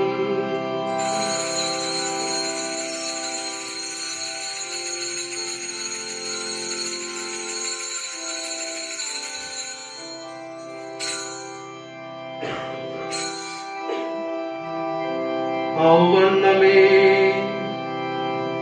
இரவு விருந்தை அருந்தி பின் கிண்ணத்தை விடுத்து மீண்டும் நன்றி கூறி தம் சீடர்களுக்கு கூறியதாவது: அனைவரும் இதிலிருந்து பெற்று வருங்கள், ஏனெனில் புதிய நிலையான உம்படிக்கு உரிய என் இரத்தத்தின் கிண்ணம் இது மன்னிப்புக்கென்று உங்களுக்காகவும் பலருக்காகவும் சிந்தப்படும்.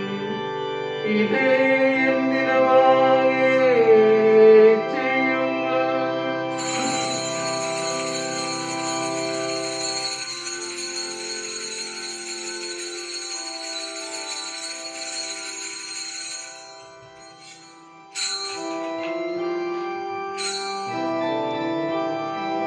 நம்பிக்கையின் மறைபொருள்.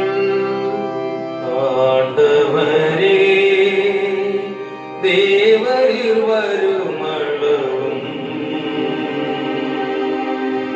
உமது மரணத்தை அறிக்கையிடுகின்றோம்,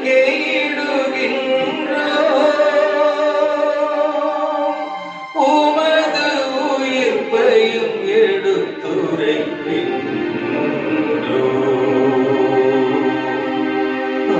ஆண்டவரே,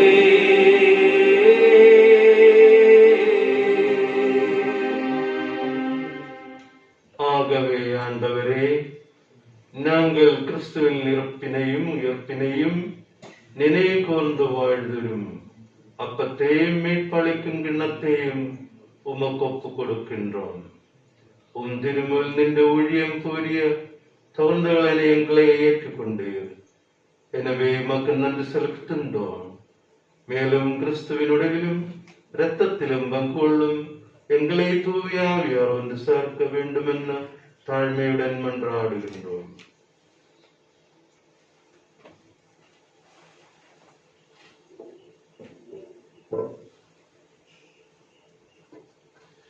ஆண்டவரே, உலகெங்கும் பரவியிருக்கும் உமது திரு அவையை நினைவு கூர்ந்தருளும். எங்கள் திருத்தந்தை பிரான்சிஸ், எங்கள் ஆயர் செபாஸ்டியன் தக்கத்துச்சேரி, எல்லா திருநிலையினர் ஆகிய அனைவரோடும் உமது திரு அவை அன்பில் நிறைவு பெற செய்தருளும்.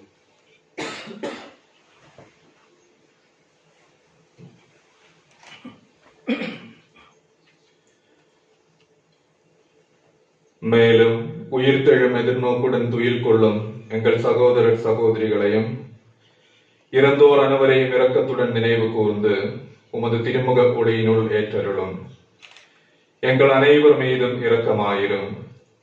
கடவுளின் கன்னித்தாயான புனித மரியா, அவருடைய கணவரான புனித யோசேப், புனித திருத்தூதர்கள், இவ்வுலகில் உமக்கு உகந்தவராயிருந்தோர் ஆகிய புனிதர் அனைவருடனும் நாங்கள் நிலைவாழ்வில் பங்கு கொள்ளும் தகுதி பெற்று உம் திருமகன் இயேசு கிறிஸ்து வழியாக உம்மை புகழ்ந்தேத்தும் வரும் அருள உம்மை மன்றாடுகின்றோம்.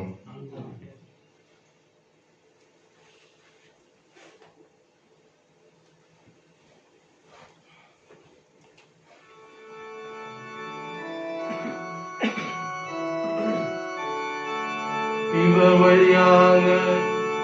இவரோடும் இவரில் எல்லாம் வல்ல இறைவனாகிய தந்தையே, தூயாவியார் ஒன்றிப்பின் எல்லா புகழும் மாட்சியும் என்றும் உமக்குரியதே.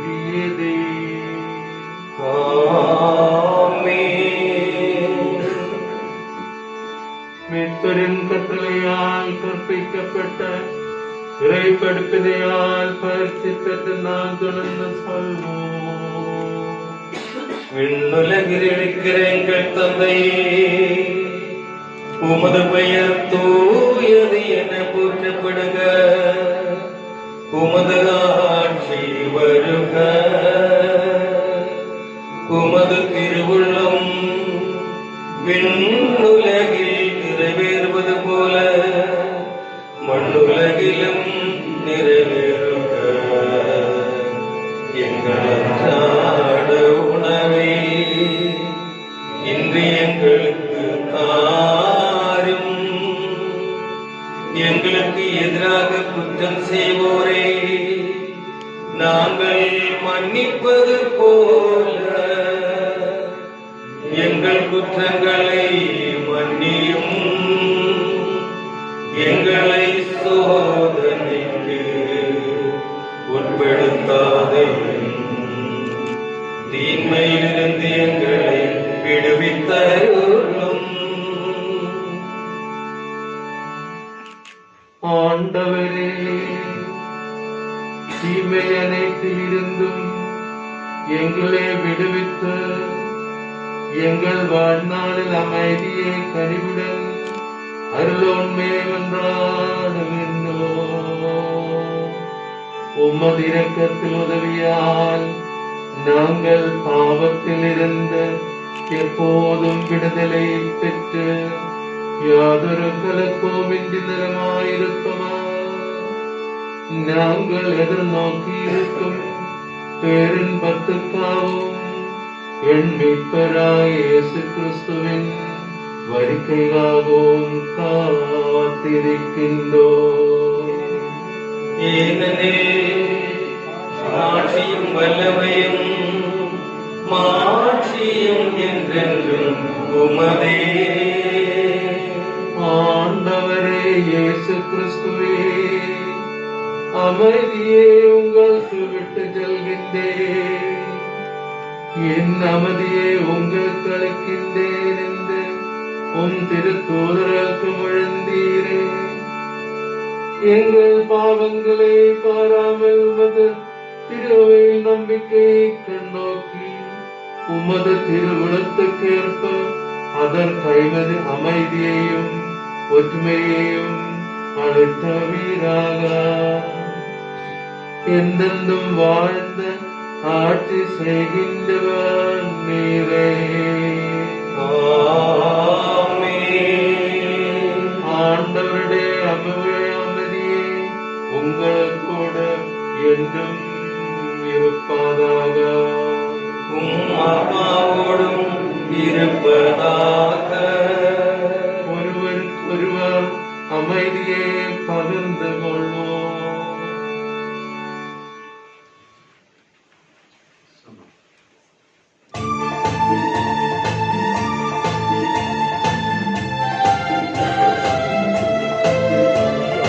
உலகின் பாவம் போக்கும் இறைவனின் செம்மறியே, எம்மேல் இரக்கம் வையும், எம்மேல் இரக்கம் வையும். உலகின் பாவம் போக்கும் இறைவனின் செம்மறியே, எம்மேல் இரக்கம் வையும், எம்மேல் இரக்கம் வையும். உலகின் பாவம் போக்கும் இறைவனின் செம்மறியே, எமக்கு அமைதி அருளும், எமக்கு அமைதி அருளும்.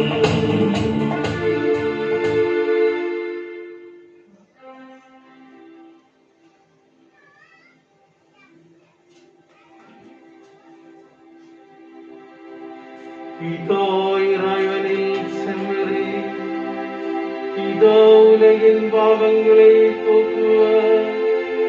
செம்மறியின் விருந்துக்கு அழைக்கப்பட்டோர் பெறும் பெற்றோர்.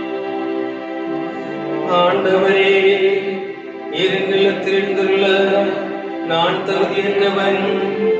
ஆனால் ஒரு வார்த்தை மட்டும் சொல்லியர்களும் எனது ஆத்மா நலமடையும்.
உன்னினைவின்றியே வாழ்வில்லையே, நீ இன்றியே நிறைவில்லையே.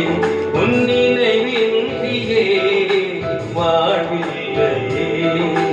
அருளானவா அமுதானவா என்றும் எந்தன் வாழ்வானவா.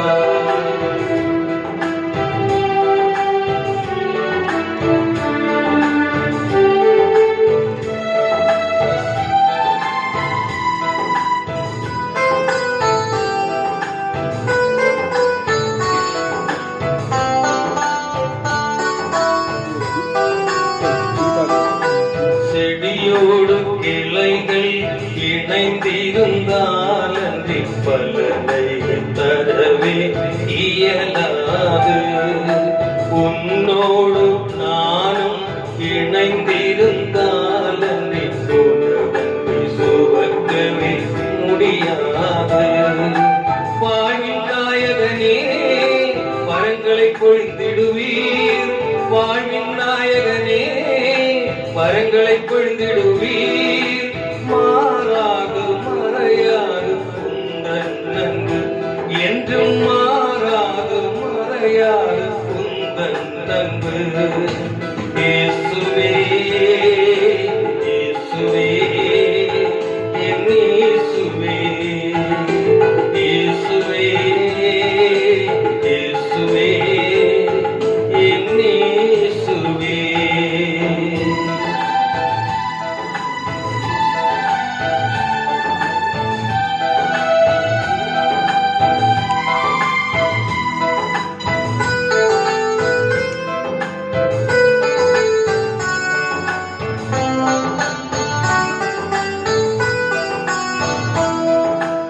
இசையோடு சொரங்கள் இணைந்திருந்தால் அன்றி இசை இசைக்கவே முடியாது.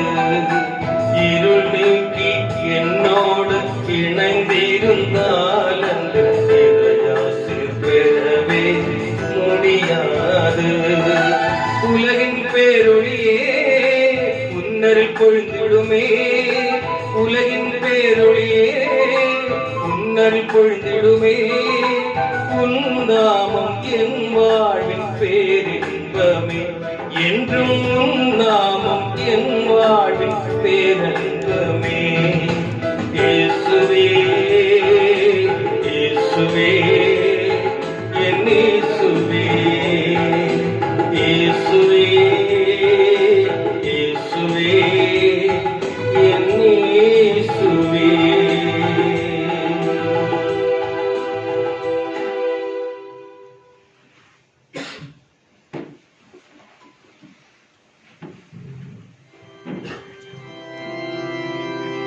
மன்றாடுவோமாக. ஆண்டவரே, சகாவரம் தரும் உணவை உட்கொண்டுள்ள நாங்கள் உம்மை வேண்டுகின்றோம். அனைத்திற்கும் அரசராம் கிறிஸ்துவின் கட்டளைகளுக்கு கீழ்ப்படுவதின் பெருமை கொள்ளும் நாங்கள் அவருடைய விண்ணகை ஆட்சி அவரோடு என்றென்றும் வாழாற்றால் பெறுவோமாக. என்றென்றும் வாழ்ந்தாட்சி செய்கின்றவர் வழியாக உம்மை மன்றாடுகின்றோம்.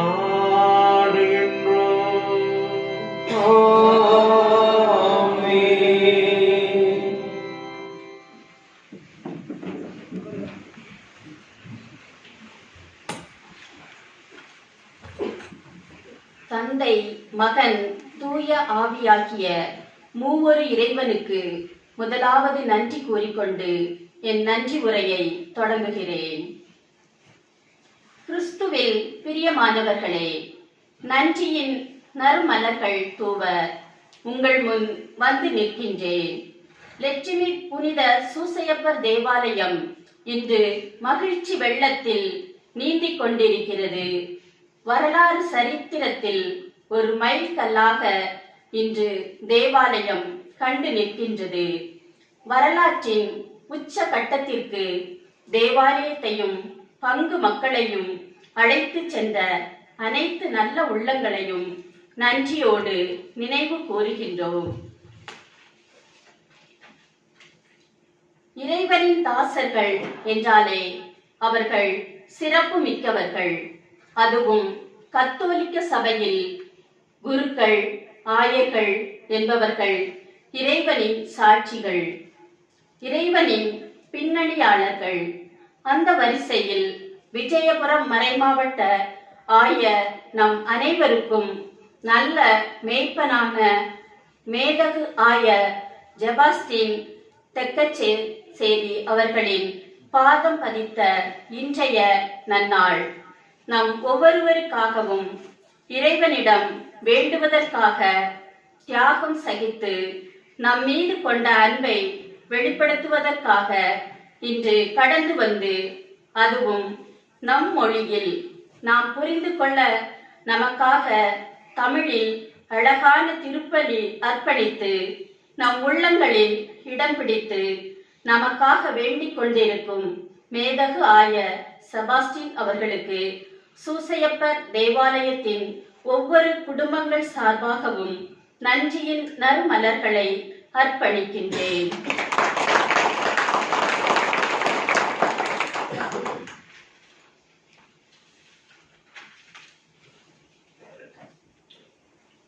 இயற்கை எழில் கொஞ்சும் மூணார் தேயிலை தோட்டத்தின் நடுவில் சூசையப்பர் தேவாலயம். இன்று அதற்குள் அதைவிட அருமையான ஒரு காட்சி. விண்ணகத்தில் வானதூதர் அணிகள் நிற்பது போல் இந்த ஆலய பீடத்தை சுற்றி நிற்கும் அன்பு குருக்கள் பல இடங்களில் இருந்து இன்று ஞாயிற்றுக்கிழமை சொந்த பங்கில் திருப்பலிகள் முடித்துவிட்டு நம் மீது கொண்ட அன்பின் அடையாளமாக இங்கு வருகை தந்து நமக்காக ஜெபித்த, நம்மை அன்பு செய்கின்ற நம் சகோதரர்களாகிய மூணார் வட்டார குருக்கள் ஒவ்வொருவரையும் நன்றியோடு நினைவு கூறுகின்றோம். ஒரு தேவாலயத்தின் வளர்ச்சி, இறைமக்களின் சந்தோஷம், ஆன்மீக வளர்ச்சி, பௌதீக வளர்ச்சி அனைத்திற்கும் உறுதுணையாக நிற்பது ஒவ்வொரு தேவாலயத்தையும் பங்கு தந்தையும். அதுபோல நமது பங்கு தந்தை அருட்தந்தை மைக்கேல் அவர்கள் எங்களுடைய ஆன்மீக வளர்ச்சிக்காகவும் எங்களுடைய பகுதியின் வளர்ச்சிக்காகவும் அயராக உழைத்துக் கொண்டிருப்பவர். அதிலும் முக்கியமாக இன்றைய திருநாளை மிகவும் சிறப்பாக நடத்துவதற்காக எங்களோடு ஒத்து எங்களுடைய வார்த்தைக்கு இணங்க எங்களை அன்பு செய்து இந்த திருவிழாவின் வெற்றிக்காக நேற்றும் இன்றும் இங்கு கடந்து வந்து எங்களுக்கு நல் ஆலோசனைகளை தந்து எங்களை வழிநடத்தி கொண்டிருக்கும் அன்பு தந்தை மைக்கேல் அவர்களுக்கு புனித சூசையப்பர் தேவாலய குடும்பம் நன்றியோடு நினைவு கூறுகின்றது. அதுபோல இன்றைய திருப்பலிக்கு வருகை தந்திருக்கும் அன்பு அருட்சகோதரிகள் பல அருள் மடங்களில் இருந்து இங்கு வருகை தந்து எங்கள் மீது கொண்ட அன்பை தங்கள் வருகையால் நிரூபித்த எல்லா அருட்சகோதரிகளையும் அன்போடு நினைவு கூர்ந்து நன்றியின் நறுமலர்களை ஒவ்வொருவருக்கும் நாங்கள் அர்ப்பிக்கின்றோம். ஜபங்களிலே உயர்ந்த ஜபம் திருப்பலி. அந்த திருப்பலியின் ஆனந்தத்தையும் அனுபவத்தையும் உணர்வதற்கு இசையால் நம்மை அனுபவ வெள்ளத்தில் ஆழ்த்திய அன்பு சகோதரர்கள் சாலமோன் அவர்களுக்கும் நிகேஷ் அவர்களுக்கும் புனித சூசையப்பர் குடும்பத்தின் சார்பாக நன்றி நவிழ்கின்றோம். அதுபோல பங்கு தந்தையோடு சேர்ந்து இடது வலதுமாய் இறை ஊழியம் புரியும் அயராது உழைக்கும் அருட்தந்தையர்கள் ஜஸ்டின் அவர்களுக்கும் அருட்தந்தை ஆண்டனி அவர்களுக்கும் எங்கள் இனிய நன்றியினை தெரிவித்துக் கொள்கின்றோம். அதுபோல இந்த திருப்பலியின் மகத்துவத்தை உணர்ந்து இந்த சிறு வயதிலேயே அதிக உணர்வுடனும் சமர்ப்பண போதத்துடனும் பலிபீடத்தின் சேவை புரிய இறை ஊழியம் புரிய கடந்து வந்த ஆலய சிறுவர்கள் ஒவ்வொருவரையும் நாங்கள் நன்றியோடு நினைவு கூறுகின்றோம். கிறிஸ்துவில் பிரியமானவர்களே, ஒவ்வொரு திருவிழாவையும் ஒவ்வொரு திருப்பலிகளையும் லட்சுமி தேவாலயத்தில் நடக்கும் எல்லா திருச்சடங்குகளையும் வெற்றியின் பாதையில் நடத்த பெரிதும் உதவுவது இங்குள்ள மக்கள்தான். தங்களுடைய உழைப்பு, நேரம், பணம், பொருள், திறமைகள் அனைத்தையும் இந்த தேவாலயத்திற்காக அர்ப்பணித்தவர்கள். இந்த ஆலயத்தில் இன்று இப்படி ஒரு திருவிழா நடத்த வேண்டும், புனித சூசையப்பரின் ஆண்டு இங்கு முழுமை அடைவதற்கான ஒரு திருப்பலி நடத்த வேண்டும் என்று பங்கு தந்தை கூறிய நிமிடம் முதல் அயராது உழைக்கும் நல்ல உள்ளங்கள் பெயர் சொல்லி தீர்க்க விரும்பவில்லை. புனித ஆண்ட்ரோஸ் அன்பியம், புனித ஜேம்ஸ் அன்பியம் இவற்றில் உள்ளவர்கள். இந்த பகுதியில் இருக்கும் ஒவ்வொரு குடும்பங்கள் தங்களுடைய உழைப்பையும் நேரத்தையும் உறக்கமின்றி உணவின்றி தேவாலயத்தின் காரியங்களில் செயல்பட்டு கொண்டிருக்கும் ஒவ்வொருவரையும் இன்று தேவாலயம் மனோகரமாக்கப்பட்டிருக்கின்றது. தேவாலயத்தில் பலவித நல்ல காரியங்கள் நடந்து கொண்டிருக்கின்றது. அவற்றுக்கெல்லாம் முதுகெலும்பாக நிற்பவர்கள் இங்குள்ளவர்களே. யார் பெயரும் விட்டுவிடக் கூடாது என்பதற்காகத்தான் முழுமையாக எல்லோரையும் சேர்த்து கூறுகின்றோம். சிறு குழந்தைகள் முதல் முதியோர் வரை தங்களால் இயன்ற அளவுக்கும் அதற்கும் மேலாக செயல்படுகின்றவர்கள். இந்த நன்னாளை மேலும் மேலும் மகிழ்ச்சியுடனும் நிறைவுடனும் நடத்துவதற்காக என்னெல்லாம் நல்ல காரியங்கள் செய்ய முடியுமோ, எவ்வளவு உழைக்க முடியுமோ அதற்கு மேலாக உழைத்தவர்கள்தான் இந்த தேவாலயத்தில் அமர்ந்திருக்கும் இந்த லட்சுமி பகுதியில் உள்ள ஒவ்வொருவரும். அவர்கள் அனைவருக்கும் நன்றி கூறுவதை விட இறைவனுடைய அருள் ஒவ்வொரு குடும்பத்திற்கும் கிடைக்க வேண்டும் என்று வேண்டிக் கொண்டு அவர்களை நன்றியோடு நினைவு கூறுகின்றோம். இந்த திருநாளின் வெற்றிக்காக ஜெபிப்பதற்காக, தெய்வீக அனுபவம் உண்டாக்குவதற்காக பொருள் உதவி, பண உதவி செய்த நல்ல உள்ளங்கள் கேட்பதற்கும் அதிகமாக தங்களுடைய உழைப்பின் பயனை எங்களுக்கு கொடுத்து தேவாலயம் மனோகரமாக்கப்பட வேண்டும், அலங்கரிக்கப்பட வேண்டும், எந்த குறையும் வரக்கூடாது என்று நினைவில் கூர்ந்து எங்களுக்கு பண உதவி செய்த அனைத்து நல்ல உள்ளங்கள், சிறியோரும் பெரியோர்களும் என்று வித்தியாசம் என்று எங்களுக்காக உதவி செய்த ஒவ்வொருவரையும் நன்றியோடு நினைவு கூறுகின்றோம். அதோடு இந்த நிகழ்ச்சி இத்தோடு முடிந்துவிட்டால் நான் மறந்து போய்விடுவோம். இந்த நிகழ்ச்சிகளை மீண்டும் நினைவுபடுத்த வேண்டும் என்பதற்காக தகுந்த நேரங்களில் தகுந்த இடங்களில் புகைப்படங்கள் எடுத்து இந்த நிகழ்ச்சிக்கு வருகை தந்து புகைப்படங்கள் எடுத்து கொடுத்த போட்டோகிராஃபர்ஸ் எல்லாரையும் நன்றியோடு இந்த குடும்பத்தின் சார்பாக நன்றி கூறுகின்றோம்.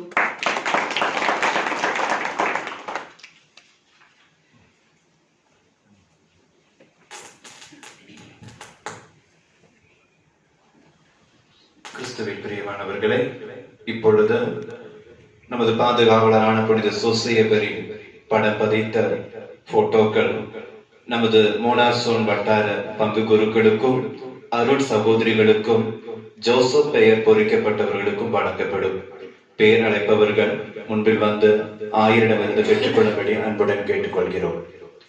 ஆவை Maria church Devikulam father Johnson அவர்கள், செயின்ட் ஜோசப் சர்ச் கூடார வேலை ஃபாதர் விக்டர் அவர்கள், கல்லார் பங்கு தந்தை ஃபாதர் டிஜா அவர்கள், அடிமாடி பங்கு தந்தை ஃபாதர் போபி அவர்கள், சித்ராபுரம் பங்கு தந்தை ஃபாதர் ஜோதிஸ் அவர்கள், அருள் தந்தை போபி அவர்கள்,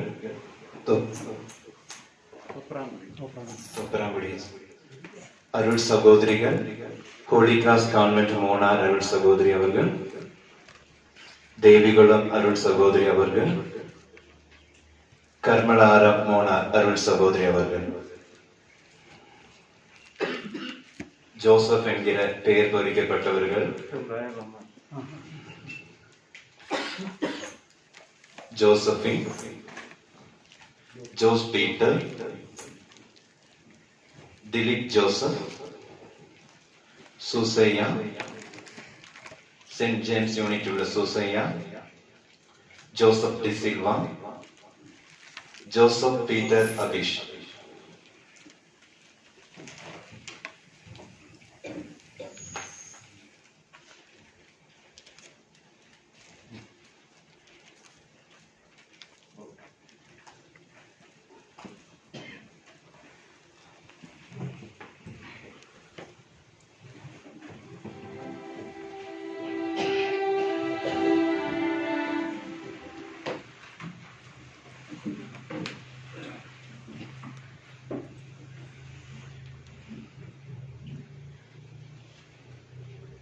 പിതാവിന്റെ പ്രാർത്ഥന നമുക്ക് ഏറ്റുകൊള്ളാം.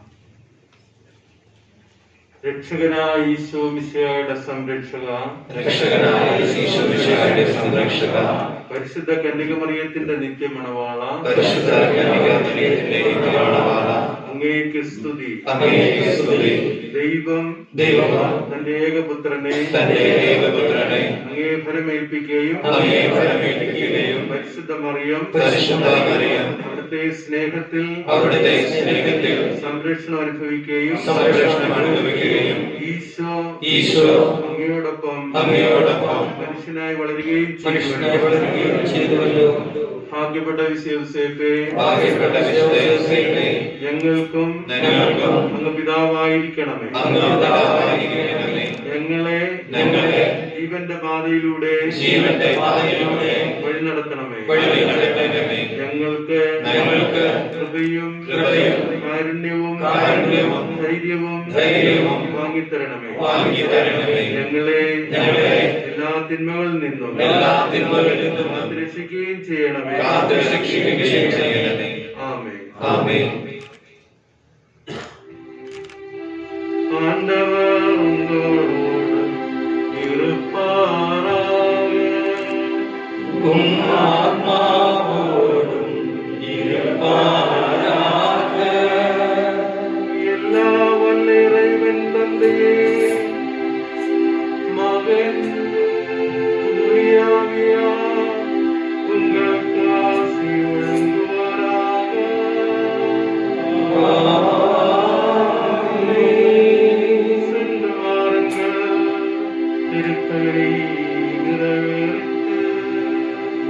இறைவனுக்கு நன்றி.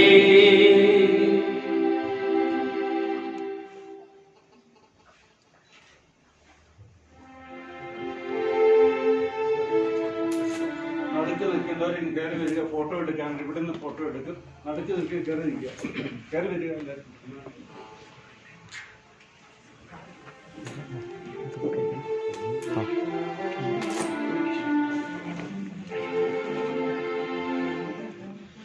எல்லாரும் அங்கே வச்சுக்க, அங்கேருந்து காமிக்கலாமா?